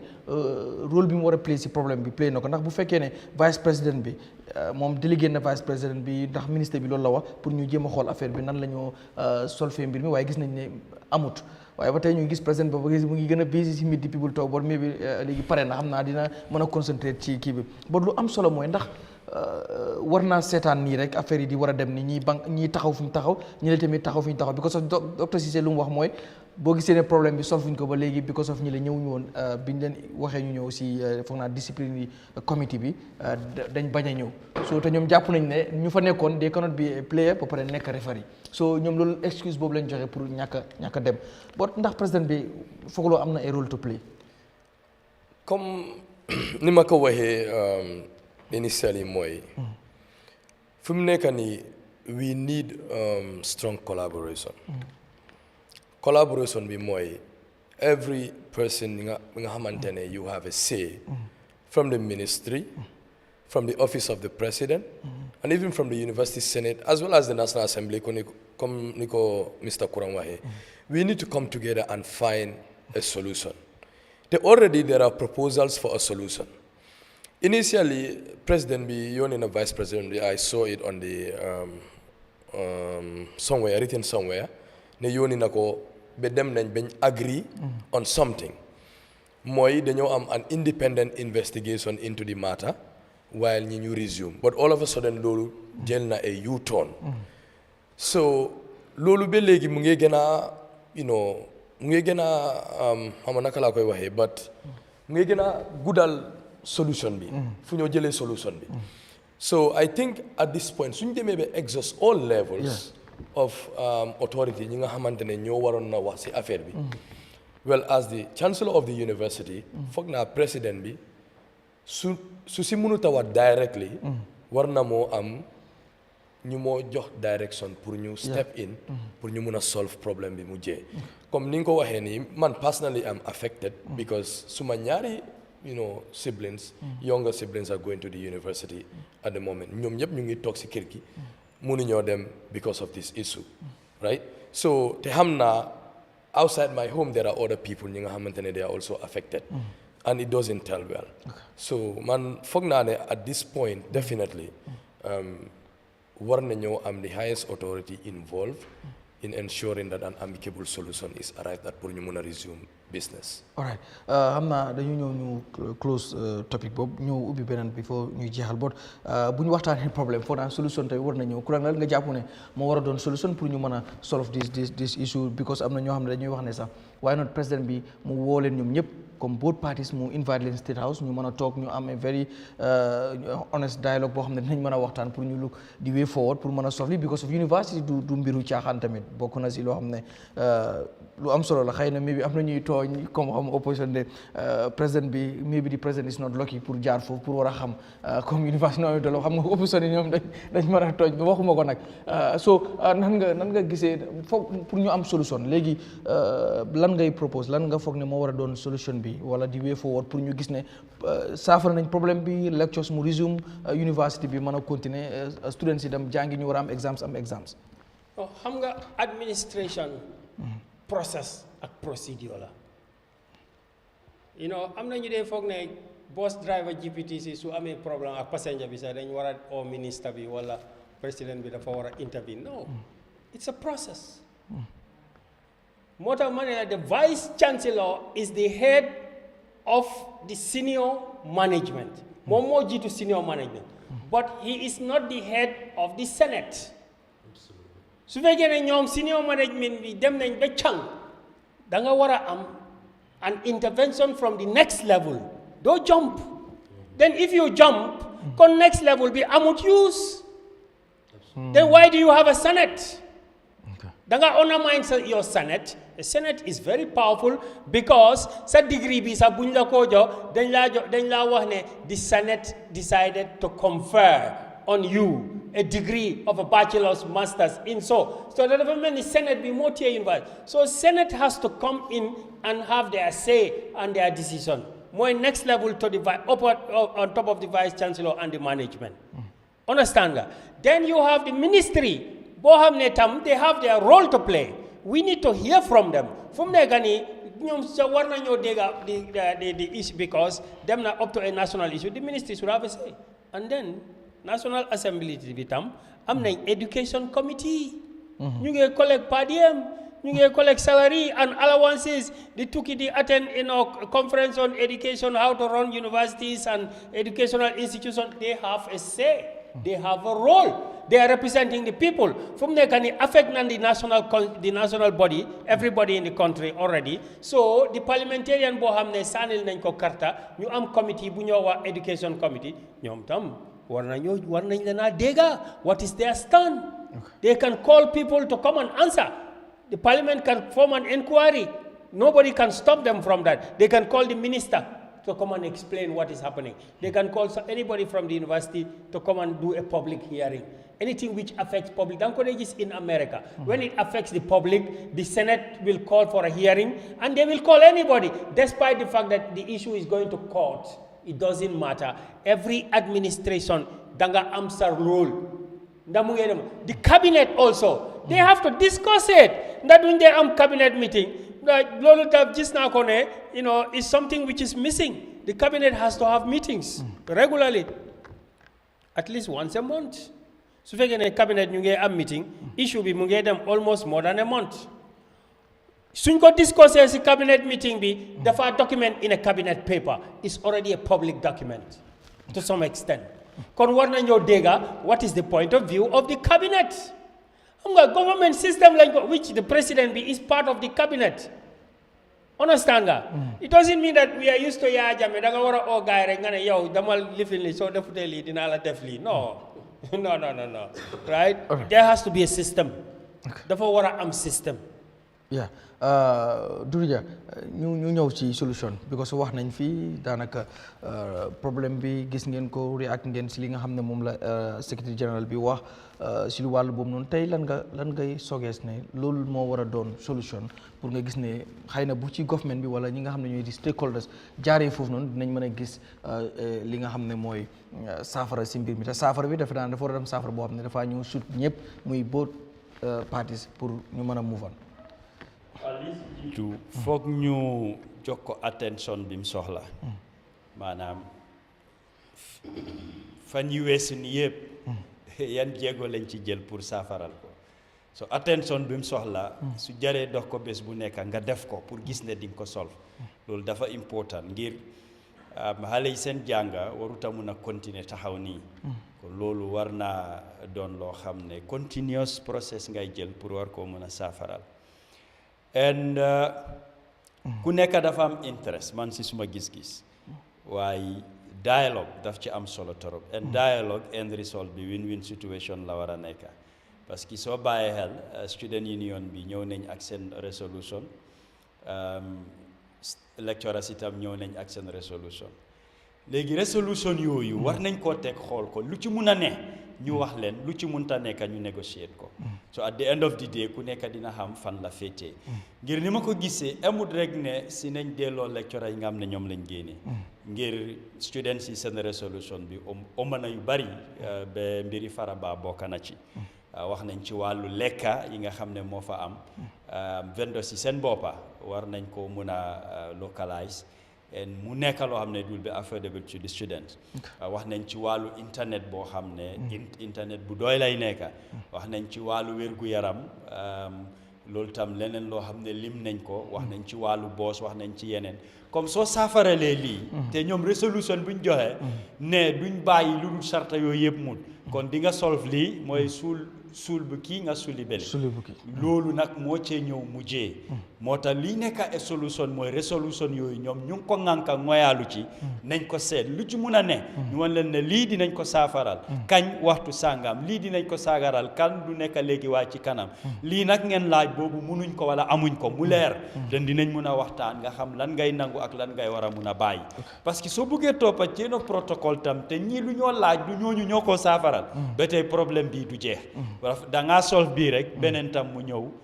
feeñaat si wala beneen ñëw taxawaat dafa mel ni lii dafa tiriga yenn problème yoo xam ne yàgga na fa ñu ngi ko yàggaa noppee wala di ko dox te sottiwul yëpp ñu dajale ko def ko ci benn omba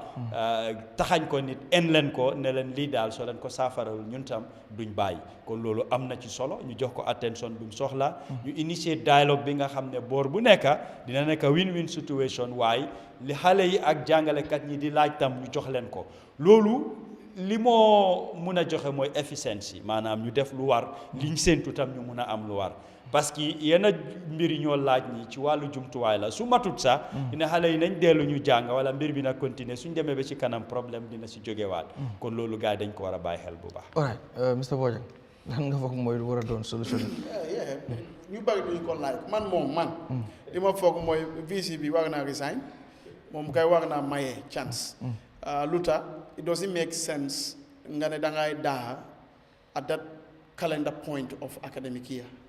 it doesn't make sense man xaw ma naka la jëlee décision moo tax ma ne ko is very impulsive is emotional because soo xoolee lii nekkul ne tey la commencé lan what were the university internal mechanisms yu nga xam ne ñoo war a saafara ni ñoo war a create the channel pour dialogue mun a am sa staff yi am ak faculty am gom-gom si yow you know so that nga feel you see when you lead people there has to be a connection man dama gis ne the highest echelon at the university amul connection with the staff ak faculty man loolu laa gis te leader doo mun a lead when you are disconnected with the people that you are leading it doesn't make sense one of the best ways is moom su ne baaxoo sax daf ko yóbbu Cuba na ko yóbbu Cuba keneen na ñëw ñu xool naka la you see let me tell you why these people cannot negotiate wax naa ko the student union when you go to State House you are cornered somehow again boo yónnee let's say 2 representatives of the faculty and staff association ñooñu mënuñoo am nangutoo ak vice president bi or any other body fekk delluñ back to the general membership waxtaanee ko ñu am seen demandes ak lan lañ bëgg mun a jël si vice president bi lu mu propose for example wala team bi lu mu propose na ngaa demee State House bés bu nga demee nga ne dialogue nga dem bés boobu nga am agreement tey am nga greater chunk ñu nga xam ne ñoo si gannaaw moo tax mu fail wax naa ko président bi bu mu ñëwee def press conference ma ne ko press conference bu nga xam ne dafa involve key elements like concerned students yéen as a student union ak staff association and faculty it should have been a joint press conference bu nga xam ne yow da ngay wax as student union concerned students dañoo wax UTG seen lifin bi association bi dañoo wax ne ñun yëpp lii lañ d'accord waaye yow nga ñëw yaa ngi joxe sa demande nga ne da ngeen am meeting ak lifin what about suñu demee ñu nekk gannaaw ñu ne ñun d'accord ñun santaanuñ la nga d'accord lii ak lii ak lii ñun ànduñ si loolu moo xew so vice président bi mënoon na xam loolu noonu from the beginning government daf dee am ñu nga xam ne ñoo dee négocier problème government crisis management daf dee am ana team boobu noonu ba léegi ñooñu they cannot break through. This is what we are seeing as lapses. So moo tax man dama foogoon ne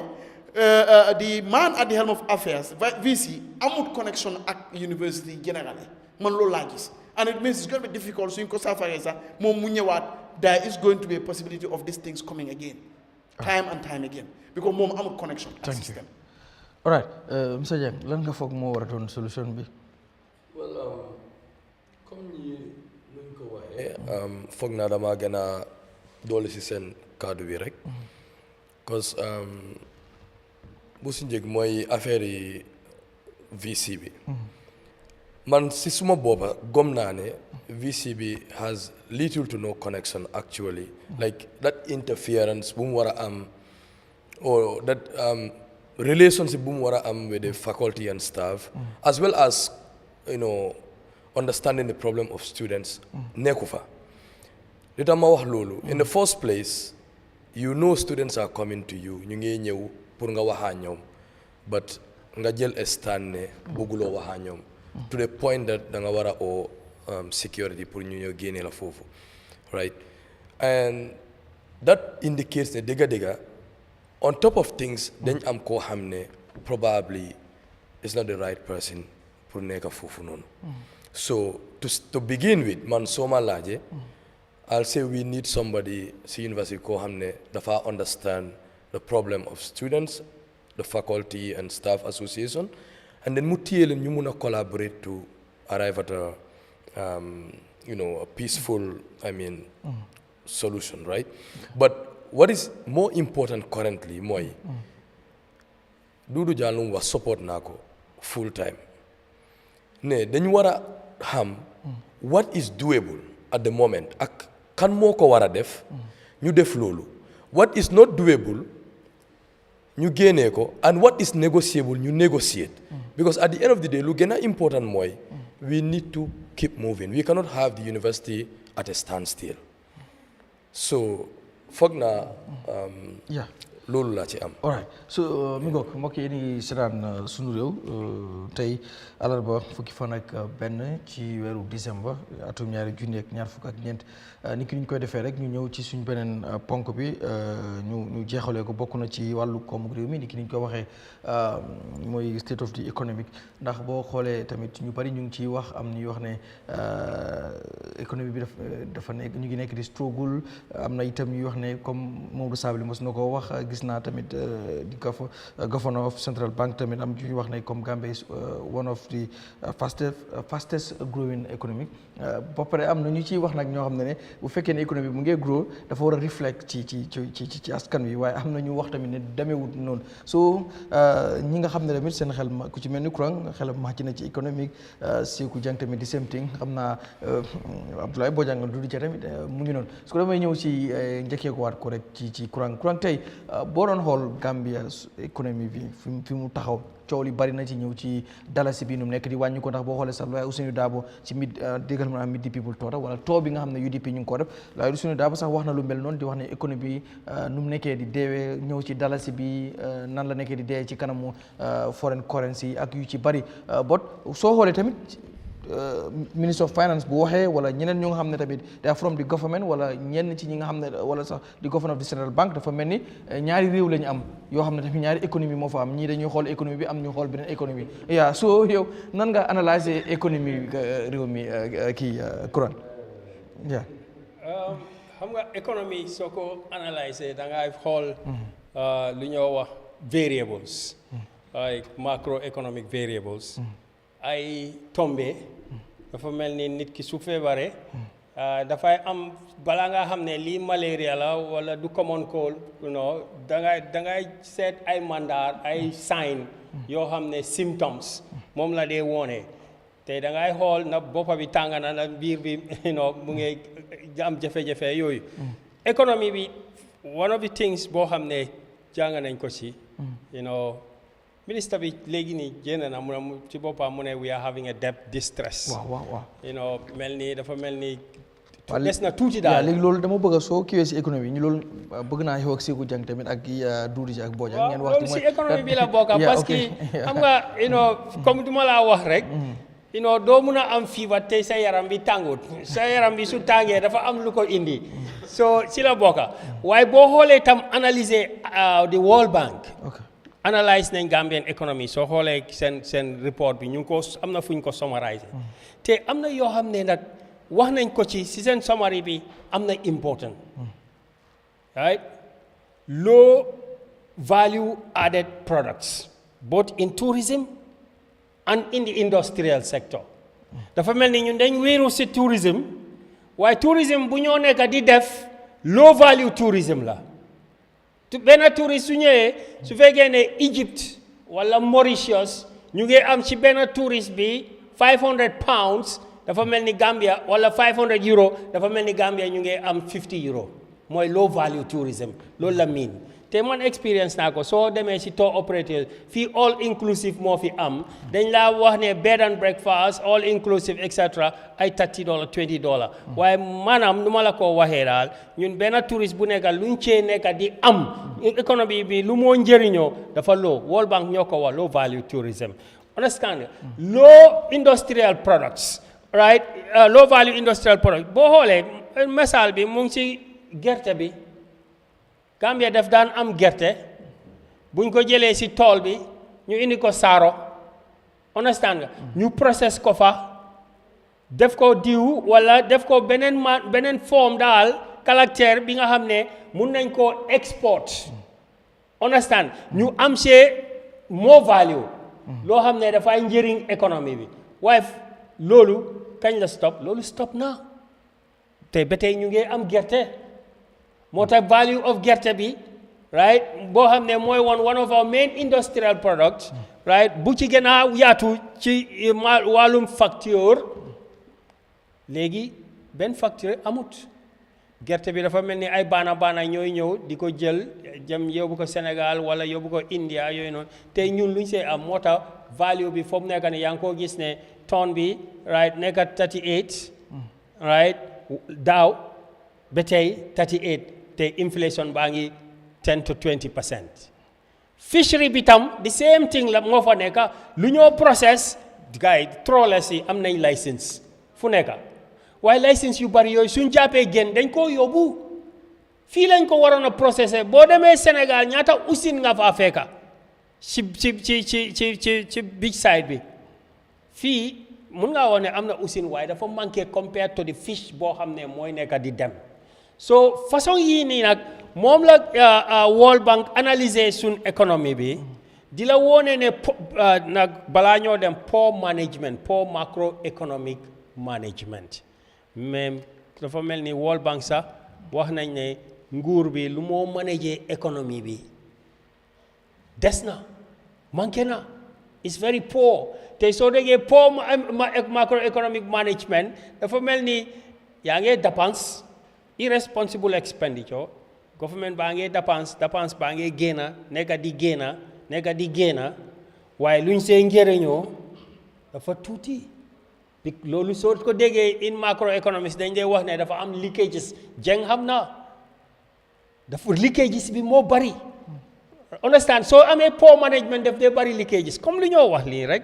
soo amee poor management in a university bi students yi dañoo jënd grade University of Gambia am na ko fii jënd grade jaay grade understand soo ko déggee nga xam ne university bi régulé wut gis nga feeñ na si feneen government bi tam right ay bribery yi ay 10% léegi ñu ngi dégg ay audio and so on nawek mooy place boo xam ne parastatals World Bank wax na ko mu ne parastatals are failing in short that's what they mean the parastatals nawek gamtel ports they are not performing ñooñu dañ si dugal xaalis nawek in 2016 amoon nañ debt of about $30 million bu nga xam ne Central Bank moo ko garantie jéenoon na fi in Jammeh commission debt yooyu noonu nag boor yooyu nag biñ dajale in nawek in Gamtel and all the parastatals moo nekka di strangle dëkk bi fu mu nekka nii moo tax ngay am debt distress soo déggee debt distress mu ni ñoo fay suñ boor am na fu mu jógee soo xoolee budget bi tam nga xool Ministry of Finance xaalis bu bari boo xam ne mu ngi dugg Ministry of Finance dafay dem fay boor yi ñoom ñoo dee garantie yëpp ñoom ñoo dee garantie parastatals bi jeng ni la ko gën a leeral li ñoo garantie nekkul di juru dara the parastatals are not performing so lii nag yii ñooy ay symptoms macroeconomic symptoms yoo xam ne moo nekk di sonal économie ba nga gis ne deficit financing boobu bu nekk di xew nga xam ne sa dépense bi li nga am dégg naa custom director mu ngi wax de waaye moo xamut ne 19 million is nothing the economy the revenue we are getting in tax collection is not way enough to finance our expenditure so dañoo mujjee di leb borrow from Peter to pay Paul 30% of the $11 billion moom lañ nekk di fay bor lu ñoo nekk di collect in revenue is 29 million dafa mel ni téeméer bu ñu am soo ko defee ñetti place beneen place bi yëpp ci bor la moo fee ko so moo tax may laaj jàng moom lan la gis ñun dañ foog ne that the economy is in a bad shape it's been poorly managed I agree with the World Bank yes Jeng Mr. Kuran thank you si contribution boobu noonu waaye man fu ma disagree with Mr. Kuran mooy believe ma ne we are in a situation of poor macroeconomic management li ma gëm mooy we have challenges like any other country will have their challenges yi nag dañ dee ute and depending on the economic reality in your country now first dama ko jële si maa ngi doon waxtaan ak moom shortly on the issue of debt distress because the word distress dafa already cause a lot of stress in a lot of people especially dafa nekk kàddu boo xam ne dafa jógee from the Minister of Finance and Economic Affairs so bu mu waxee loolu noonu man dama feel ne most of the people ñu fa comment especially ñu ko interpret in a negative way probably dañ panic te man si man jarut panic mu ngi wax ne nawet jël nañ bor fale and so on but the reality is dëkka dafa mel ni business soo buggee run sa business you do it in 2 ways or maybe at max 3 te dëkka bi tamit noonu la moo demee first da nga am sa own revenue or mooy nekk sa equity right then suñ la joxee gift or nga jël bor mu nekk loan nga invest ko in your business to continue moving so dëkka tamit da nga am sa own equity contribution mooy sa tax revenue bi nga collect wala soo amee gifts from other countries gis nañ ko fii mun naa am time Jammeh la da ngaa dégg ñu ne Taiwan may na Gambia so and so amount of money time Barrow sax dégg naa ñu ne EU def dee jox Gambia some amount of millions nañ ñëw rek you said challenges déglu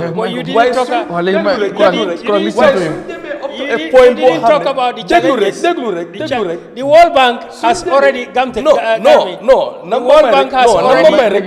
number may rek so listen to him after moom si boppam mu ne tax bu ñu nekk di jël is not sufficient so ñu ngi si deficit financing te government dafa war a provide public goods ñoo dee taxaw ñu ne amuñ courant amuñ ndox amuñ lii amuñ lale government su la waree provider loolu te tax bu moo collect from the people from businesses from citizens if it's not sufficient to provide those public goods lu moo def dafa dem to institution bi nga xamante ne ñoo leen mun a leb ñu jox leen government invest into productive investments yu mel ni yoon lu mel ni education lu mel ni agriculture lu mel ni health to improve the living standards of the people. Is it the sufficiency of the tax or the management of the enterprises that manage the money? Well, because the World Bank report said here, weak governance,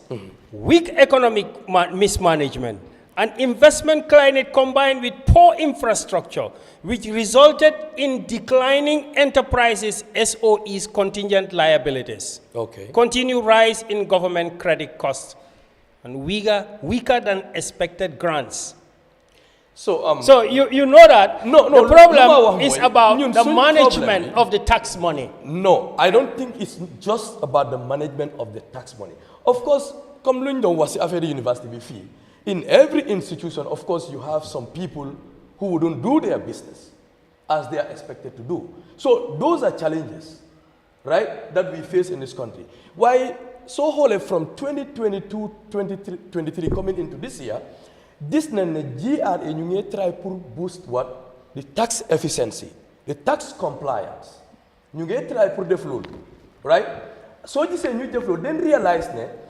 going to collect money from these lenders is not going to be sustainable in the long run. So then you want to find ways of having efficient tax mobilization, resource mobilization, and domestically doing that for you finance some of our projects. Yeah, but Jeng, here we are talking about after you collect the tax. What do you do with the money? You invest that's what the money. That's what the World Bank is saying. They said you are not managing the money very well. On what basis? On the basis of the performance of your parastatals, your state-owned enterprises, the SOEs. You can go through them one by one. But are you satisfied with NAWEC? Well, I have seen even the government hasn't been satisfied with NAWEC at some point. Are you satisfied with GAMTEL?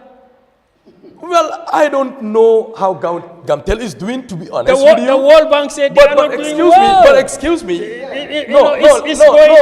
let's get it this way. Are you satisfied with the GPA, the Gambia Ports Authority? Let's take it this way. Yeah. NAWEC we are given a target to fulfill in 2023. 2023, I guess. They were unable to meet their target, which resulted in the punishment of the senior management by reducing their pay by 5%. But is that enough? Which I believe wasn't enough. Yeah. I felt the right thing wasn't done in that case, because if you give somebody a tax, they fall in below. How much is 5% from what those people earn? I believe that was really small. Yeah. But again, you realize that there are so many things going around in NAWEC that in the long run, the future seems bright. Now we have what you call the solar, the electricity expansion project through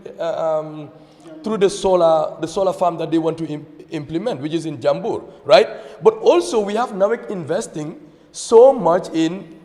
rural electricity expansion. Yeah, but as a financial analyst, Jeng, you must not only look at the political optimism of like Barrow, we are going to do this, you are an analyst. You should look at the investment, the money that has already gone in. When are we ever going to get a value for money for this? Where is the attempt from the government to bring this value? Well, okay. Like you just said, the 5% deduction is not enough. Maybe you should recommend something that was my personal judgment. But I don't know on what basis did they arrive at the 5%. And I don't even know how significant the 5% is in terms of the earnings of the people that have been punished. I think recently, right? we have more. I have a personal judgment. I have a personal judgment, and I believe the 5% wasn't sufficient. I believe we could have seen, let's say, some people even losing their jobs. Because if so much is invested, to whom much is given, much is expected. And right? NAWEC is just an example, because there are still But I wouldn't categorize that as a total failure in NAWEC. Because again, I'm aware of other things that they're doing, which is mainly ensuring that electricity supply reaches almost every corner of the country through the rural electrification project. So which is a credit. We know it has an effect on the debt distress. What is your solution for the debt distress? No, but the debt distress. The debt distress,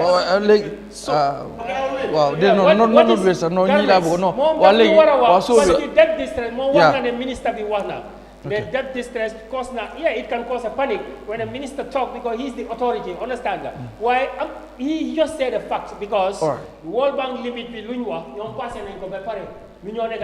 dalasi depreciation be that they affect debt financing be more hamna, because you are earning your revenue, your tax revenue in dalasi. Yangi am dalasi te yangi wara fay dollar. Te so neke su fekké dalasi bi nekk di wacca daf lay gëna sonal. Why mom acknowledge nako fi, why mom waxut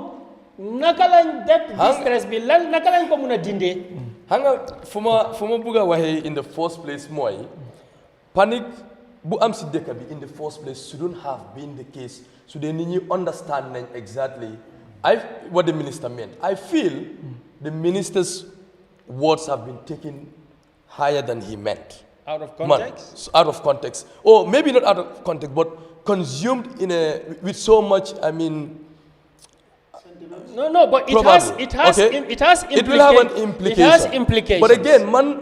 argument is this. Serious implications. My argument mooy, I don't have a problem with the minister saying... ko mu jeexal su ko defee mën a ñëw si kii léegi bàyyi ko moom mu def analyse am waaw su ko defee mën a mu son ñu mën a ñëw so lu ma wax mooy mënuma deny ne am na an implication on the perception of the ordinary Gambian. But again, man, the World Bank already said that the cost of debt is getting higher. Absolutely, and because we have a debt service ratio of about 29% projected for 2025. So amute halis pour fay sa bor ñu la bëgg lepp dañ ko yoka sen interest bi dañ ko yoka understand na lolu yépp waaye lu ma wax mooy Gambian bi waruta panic so much in that because luñ gis mooy the debt that has been collected is reinvested into the country, and we know that. I have seen a lot of money coming from the World Bank that has been reinvested into agriculture. I have seen money that has been reinvested into road construction, and we know all of these investments actually would have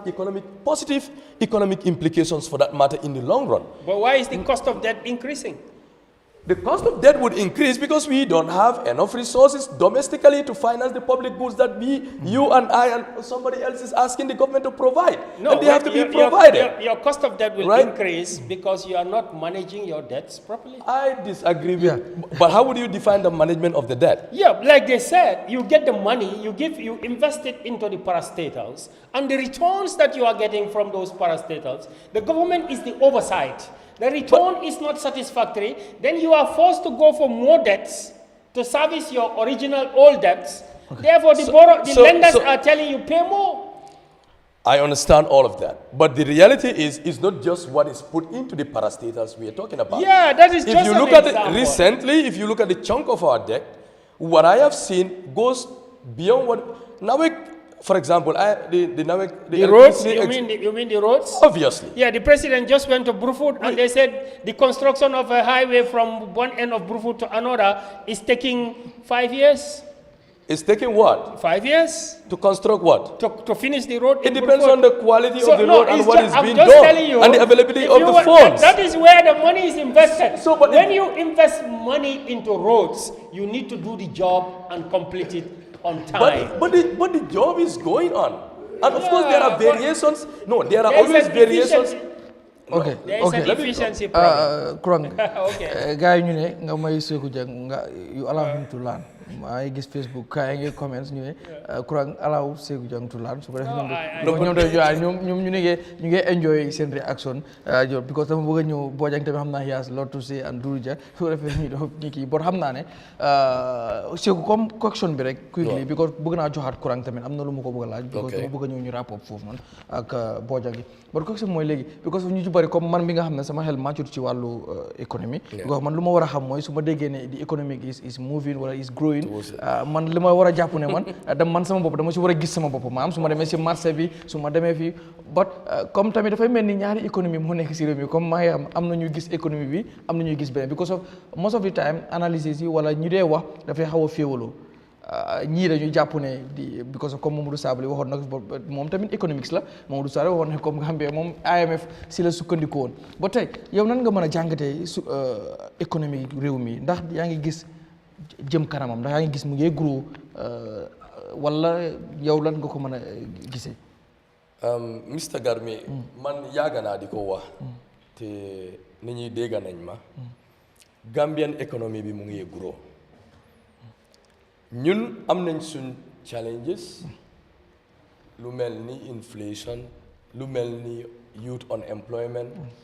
right waaye soo xoolee those indicators from the past 2-3 years indicators yi ñu ngi laa woon ne the Gambian economy is moving now first soo xoolee suñ GDP growth rate bi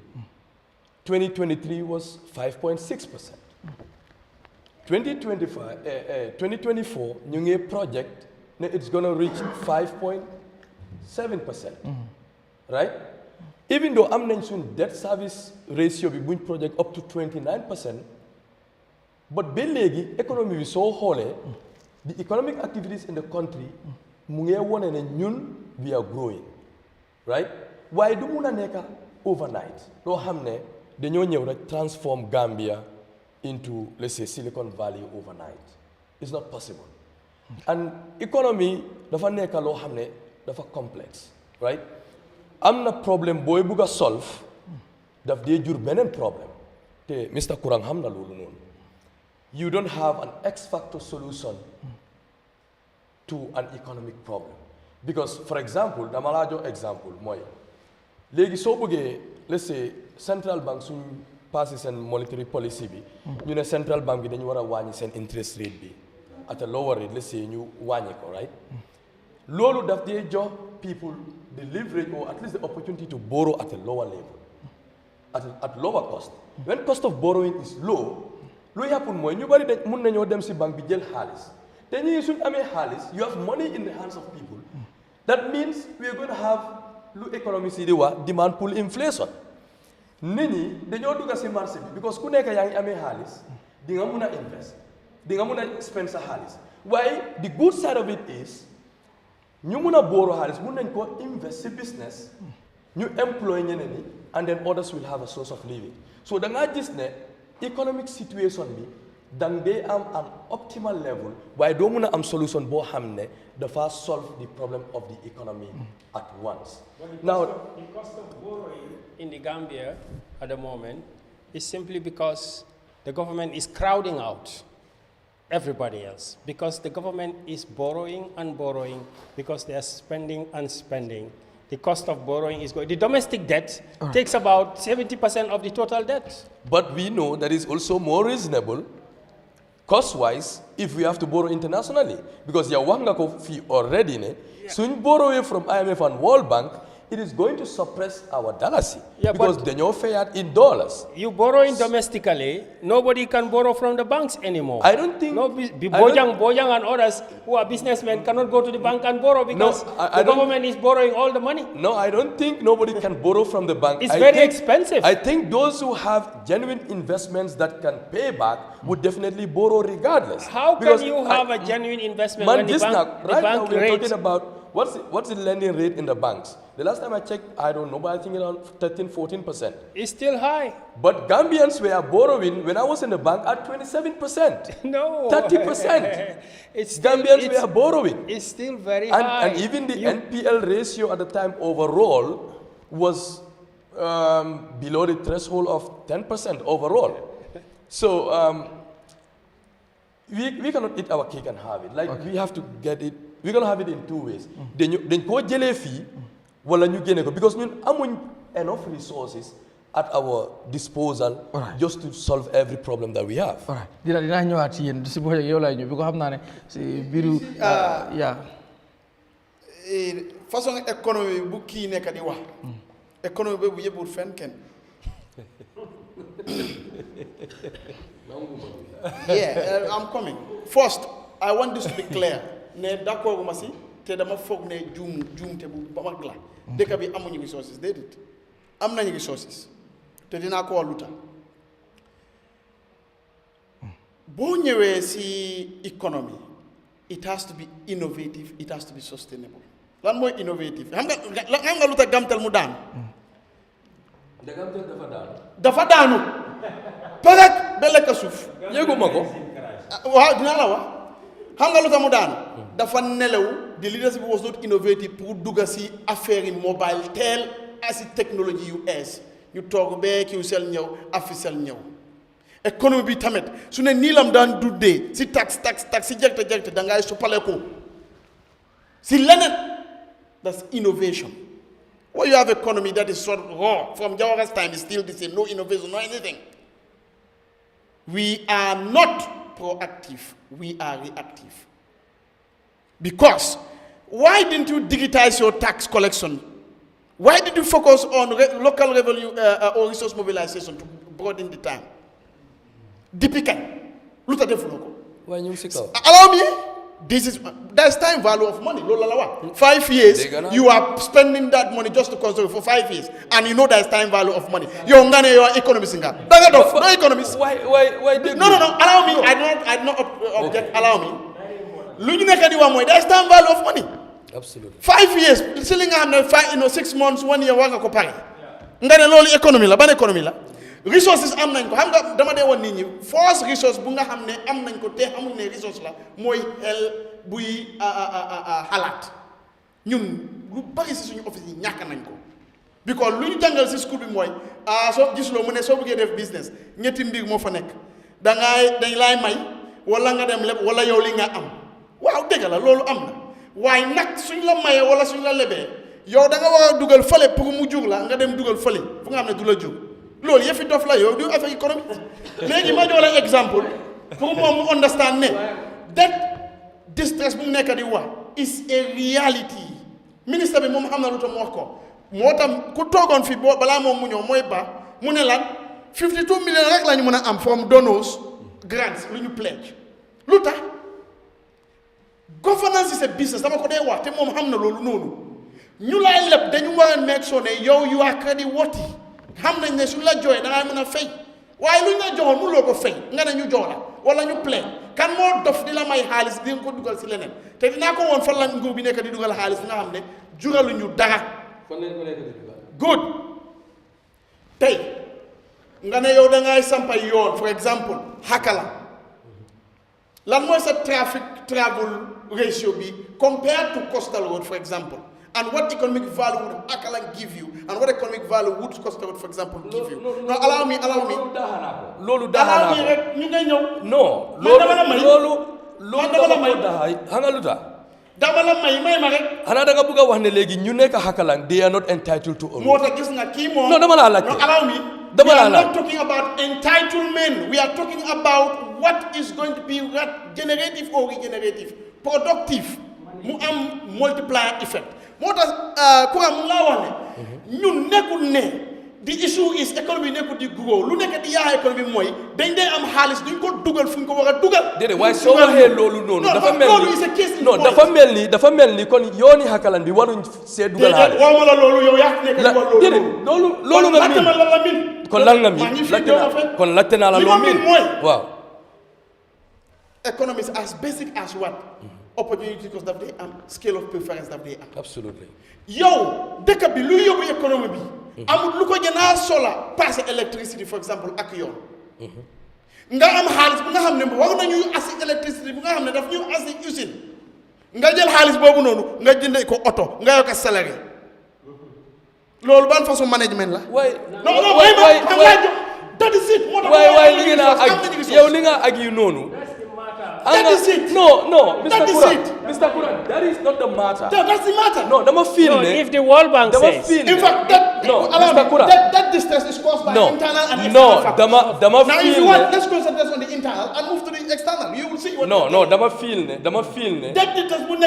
is because the government is not prudently managing our resources. What would be the prudent way to manage resources? Now that's the question. To make people accountable. Now, allow me then. I'm not refuting that. Of course, that is part of governance. But now, the investment of the funds, let's say debt and domestically mobilized resources, you go put in the wrong place. Yes, and I'll tell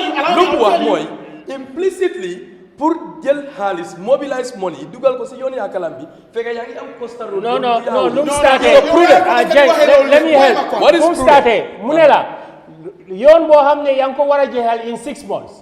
yaa ngi jël for 5 years to take. waaye xanaa contract si du dee am variation ñun sax dañ dee bugg a sampa suñu néegi ñu ko in 2 years. That's not government. All right. Because okay so waaye yow laa na madame Sidou Dia because time ngeen moo ma wax ko mu ne danga de mën a am variation da ngaa bëgg a implement project time bu nga ko set mu fail bañuñ loolu noonu banque sax loolu daf dee am dañ la dee jox grace period waaye grace period bi buñ la joxoon force mënuloo ñu jox la grace period mënuloo yow loolu is a failure loolu dafay dem da straight to bad debt non mayante ma waaye ndax gis nañ mayante loolu am kay fan ñëw la koy wax Brufut fii gis nañ ko di fan ok Brufut yoon Brufut ñan ñoo ko nekk di liggéey OIC project la te loolu failure bi is not on the part of the contractor neither on the part of the government I can tell you for free. It's on the part of who? No, let me tell you. On the part of who? Man bi ma nekkoon si on the part of who? contract boobu noonu ki ko amee man maa ko prepare. On the part of who? On the part of the donor, the one that is giving you the funds. Good. It was on the part of the donor, and I remembered at the time bo hamne suñ soole xaalis no li ma la wax ni mun naa am I should not have even said it. I don't know whether I'm in breach of confidentiality. No, we but know. man bi ma nekkoon si banque bi No, we- contractor bi dafa dem mu yaakamti pour liggéey beto a point boo xam ne ministre bi moo fi jóg mu dem fekk ambassador bi in Saudi pour ñu mobilize resources yi yónnee ko fi. You understand? we know how so donors. so these loolu are- so I'm loolu not- it's Jane, not on the side of the contractor. No. So delay You on see, the side of the no, contractor. no, that's- One, that's- two, three times. It's because of the resources. Okay, The resource availability. Yeah, Kurang Mr. Jeng. So allow him to learn. Because 15 minutes rek léegi lañ am pour jot because half past yeah. So te bëgg naa wax. ok bro Yeah. man li ma gëm mooy dëkk bi suñu jëloon yàlla lu ñu may ñu def suñu xalaat ak bëgg jaru ñoo dem IMF jaru ñoo dem fenn moom yow sa économiste loolu lañ la jàng wala loolu nga gëm mais these multilateral corporations or whatever World Bank IMF dañuy jóg ñooñu mënu ñoo dimbal kenn amuñ kuy génne fenn loolu is something nga xam ne ñun dañ ko weesu loolu is not that type of economics bu nga xam ne Afrique dafa ko soxla pour ñu mën a dem li ma bëgg a wax mooy lu kii wax loolu mooy dëgg bi dañu am resources ñu pasaree ko because soo amee géej bu nga xam ne mun na dundal China waaye di seen géej mënut a dundal Gambia loolu lan la yëf yi dafa la that is the truth am nañ géej lu tax géej mu ngi dundal te géej mu ngi dundal Sénégal mu ngi dundal China kan moo joxee permit yooyu noonu lu tax jënduñ fi ñun tuwaras léegi yow suñu la joxee xoolal lu ñu def si for exemple bridge bi Sénégal bi nga am soft drink company nga close. nga close ko nga dem import. nga ne amuñu resources amuñu resources ñaaka bëgg a dëkk bi bokk na Soft si drink company. Well, I will not speak about. ñaaka xalaat because ma wala leena moo tax ma ne we need to have an innovative economy if economy is run on this track for 5 years look into it review it and see what other innovative touches would you bring into the economy to revitalize it to make it more regenerative. But we don't do that until we are in crisis. Because man, I was saying about digitizing how we collect tax way back. But why are they not doing it? Because now they know we cannot still be knocking doors and they give us. More than money, we are not proactive because we don't think, we are not innovative. Right. Our economy is suffering because we don't have innovation that we bring as fresh touches to the economy. We believe in borrowing, that cannot work. More than money, economy Man, correct All right. from the economy Yeah. is not suffering. Yeah, but the economy is facing challenges like any other it's economy will caused face by their us. challenges. It's caused All by right. us. We should All right. accept that. Okay. Well, Okay. Bojang dinaa the ñëwaat government is not doing well. Mr. Dia. No, the government is doing well. Si mbiru économie bi. They're doing very well. bu doon lu am solo ci suñoo wax économie daanaka mooy fu réew mi toll loolu la ñoo waxtaane waaye on theory suñu waxee ne mu ngi grow we are doing well on theory waaye practically it is not reflecting parce que économie nuñ ko mën a xaymaa nuñ koo jëlee mooy sa am-am ak sa koom-koom ak loo xam ne yow loolu nga mën a produce ak li nga consume njëlbeen mooy ñun ban façon économie lañ am tax base foofu la problème bi njëkk a nekk foog nga jël ci nit ñi nga mun a am dara nga def léegi li ngaa jël di ko dajale su mutut foog nga jéggaani ci biti ci ñaari boor soo lebut dañ laa may and may bi duy ñëw ànd ak kese daf day am strings attached and may bi des na ni moo ñëwee sax mun naa affect sa économie ci boppam based on conditions suñ laa tegal tey any dëkk boo dégg ñu ne la économie baax na sukkandewut rek ci leb wala ñu ko jox am na fu mu nalee boppam Gambia ñun dañ am resources yu bari waaye wax ji mooy ndax ñu ngi explore suñu resources ndax ñu ngi koo taab nga wax na fii ci géej bi resources la tey naaj biñ am sola ndax ñu ngi ko explore bu baax dafa des parce que li ñoo spend ci wàllu courant ci Senelec ci Kapawa loolu soo ko jëloon lu bari la mun a gàbb lu bari la mun a fata lu bari la mun a sol fii lan lañ nekk di produce loo xam ne luy génn ci biti lu ñoo isil koom-koom luñ mën a korte gerte bi ñu yaakaar sax is hanging in the balance léegi-léegi mu dox léegi-léegi du dox waaye ndax ñun mun nañoo process gerte boobu ba gën see mun a am lu bari it's a challenge so challenge yi nag fekk overcome ko ñu pare pour ñu solve ko defar yoon defar bridge sampalele these are physical structures loo xam ne management bi dafa ñoo nekk problème bu see ko wax na fii ne dafa mel ni kuy def business nga invest that's the core idea of it léegi man su ma taxawalee business ma ekkati xaalis invest ci business bi lan lay séentu ma am profit boobu mooy tax business bi mun a continuer di dunda léegi man su ma investé ci business bi profit bi ma war a xaar ma ñëw ci ron ne la abal ma 10,000 abal ma lii lu bari mu ngee seena kañ ngay mun a am profit boobu soo fu mu nekk soo amul profit bi nga soxla ci li nga invest foog nga dem ut ku la abal ma su baree nag loolu moo laa isi jafe-jafe dina la force ba nga yokk tax and soo yokkee tax ñi nga war a provide those goods and services pour ñu excel these social projects ñooñu ñoom ñooy ñëw sofa at the end parce que li nga ñaaka da ngaa ñëw yokk tax increment mooy ñëw nga di ko jël seen loxo so li moo birit li moo jur mooy ki am dina yokku di am ki ñaaka nag mooy am problème parce que li mu am bariwul nga ñëw jël ci moom li moo desee dafaa gën a tuuti ki am lu bari nag li nga jël ci moom yëg-yëg bi dafaa des moo tax jox nañ exemple of drink factory bi nga am nga tëj ko léegi di next thing mooy da nga war a jégaani si biti pour import drinks mu ñëw logically in any strong economy waruloo alaa loolu mu happen parce que drink boobu li moo jaay fii ñi moo employ ak taxe bi moo fay yokkute la ci économie waaye soo ñëwee nga éliminer loolu nga génne ko dafaa nekk beneen mbir ñun challenge siñ am lu ñu war a seetaat la tey suñ lebee xaalis ñu dem sampa yoon bi lan la mun a plow baag du bari parce que amuñ tool boo xam ne ñu ngi caaj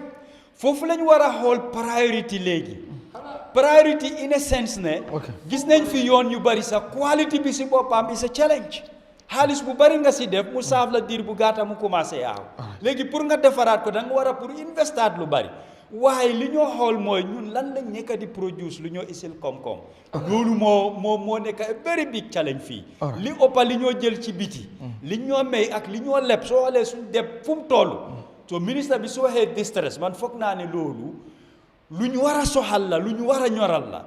génn na publicly ku nekk mu ngi ko bëgg a understand differently waaye ci gàttal soo xoolee ñun suñ bor fu mu toll loolu ci boppam rek distress la ci diir boo xam ne mutul sax 10 years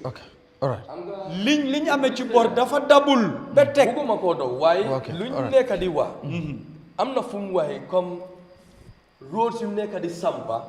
lan leen si nekk di jëlee ndax ñu ngi collect toll and all that waaye dañu war a understand ne provision of public goods nekkul ne government dafa jëlee profit actually roads yi is to facilitate movement of goods and services. Don't take me. No, déedéet. No. Because mu ngi wax affaire tool. Déedéet. Mu ngi wax affaire tool fii. Déedéet. Mu ngi wax affaire tool fii. So lu ma wax mooy the roads are built to make movement accessible. Te loolu not only for people but also for services and goods. Tey mu ngi wax about developing agriculture, investing in agriculture. Waaye suñ amee for example a toll in Jambanjeli boo xam ne soo buggee yóbbu sa goods in Banjul you cannot even carry it right because amuloo yoon ni nga ko yóbbee in Banjul. What is the essence of investing in agriculture when you cannot even have access to a market for your goods? So yoon yi lu ñoo indi into the economy is just too much. And dama laa jox one example diggante Sukuta ak Jambanjeli. That road time boobu noonu pak kese moo fa nekkoon comme daf dee over la face ndox. A plot of land around Jambur Fulakunda was less than 100,000. Today on the highway, less than 4 million, you cannot get even 20 by 20 in some places, right? But apart from that, ñaata business more ram diggante Sukuta ak Jambanjeli, they provide services, they provide employment for people, young people. But again, even ñaata ordinary people ñoo nekk si yoon bi di involve because man understand ma luta waaw ñun luta let me just give this quickly gang may ma xam nga luta économie du dem bokk na si policy yi oho ñu tufli nga paako nga si capital flight naka la économie bi demee moo tax ñu ne ko mooy ayda forming asset loolu naturally anguma ne économie bi nekko di dem loolu duma ko nangu na fi youth unemployment mu ne understand 2023 mu ngi wax ne you will on something percent them then there is something even with that inflation man going in the long run we are going to in one definitely there's nothing in other sectors of the economy. So government I'm not here speaking for them, but I believe the environment has been created for whoever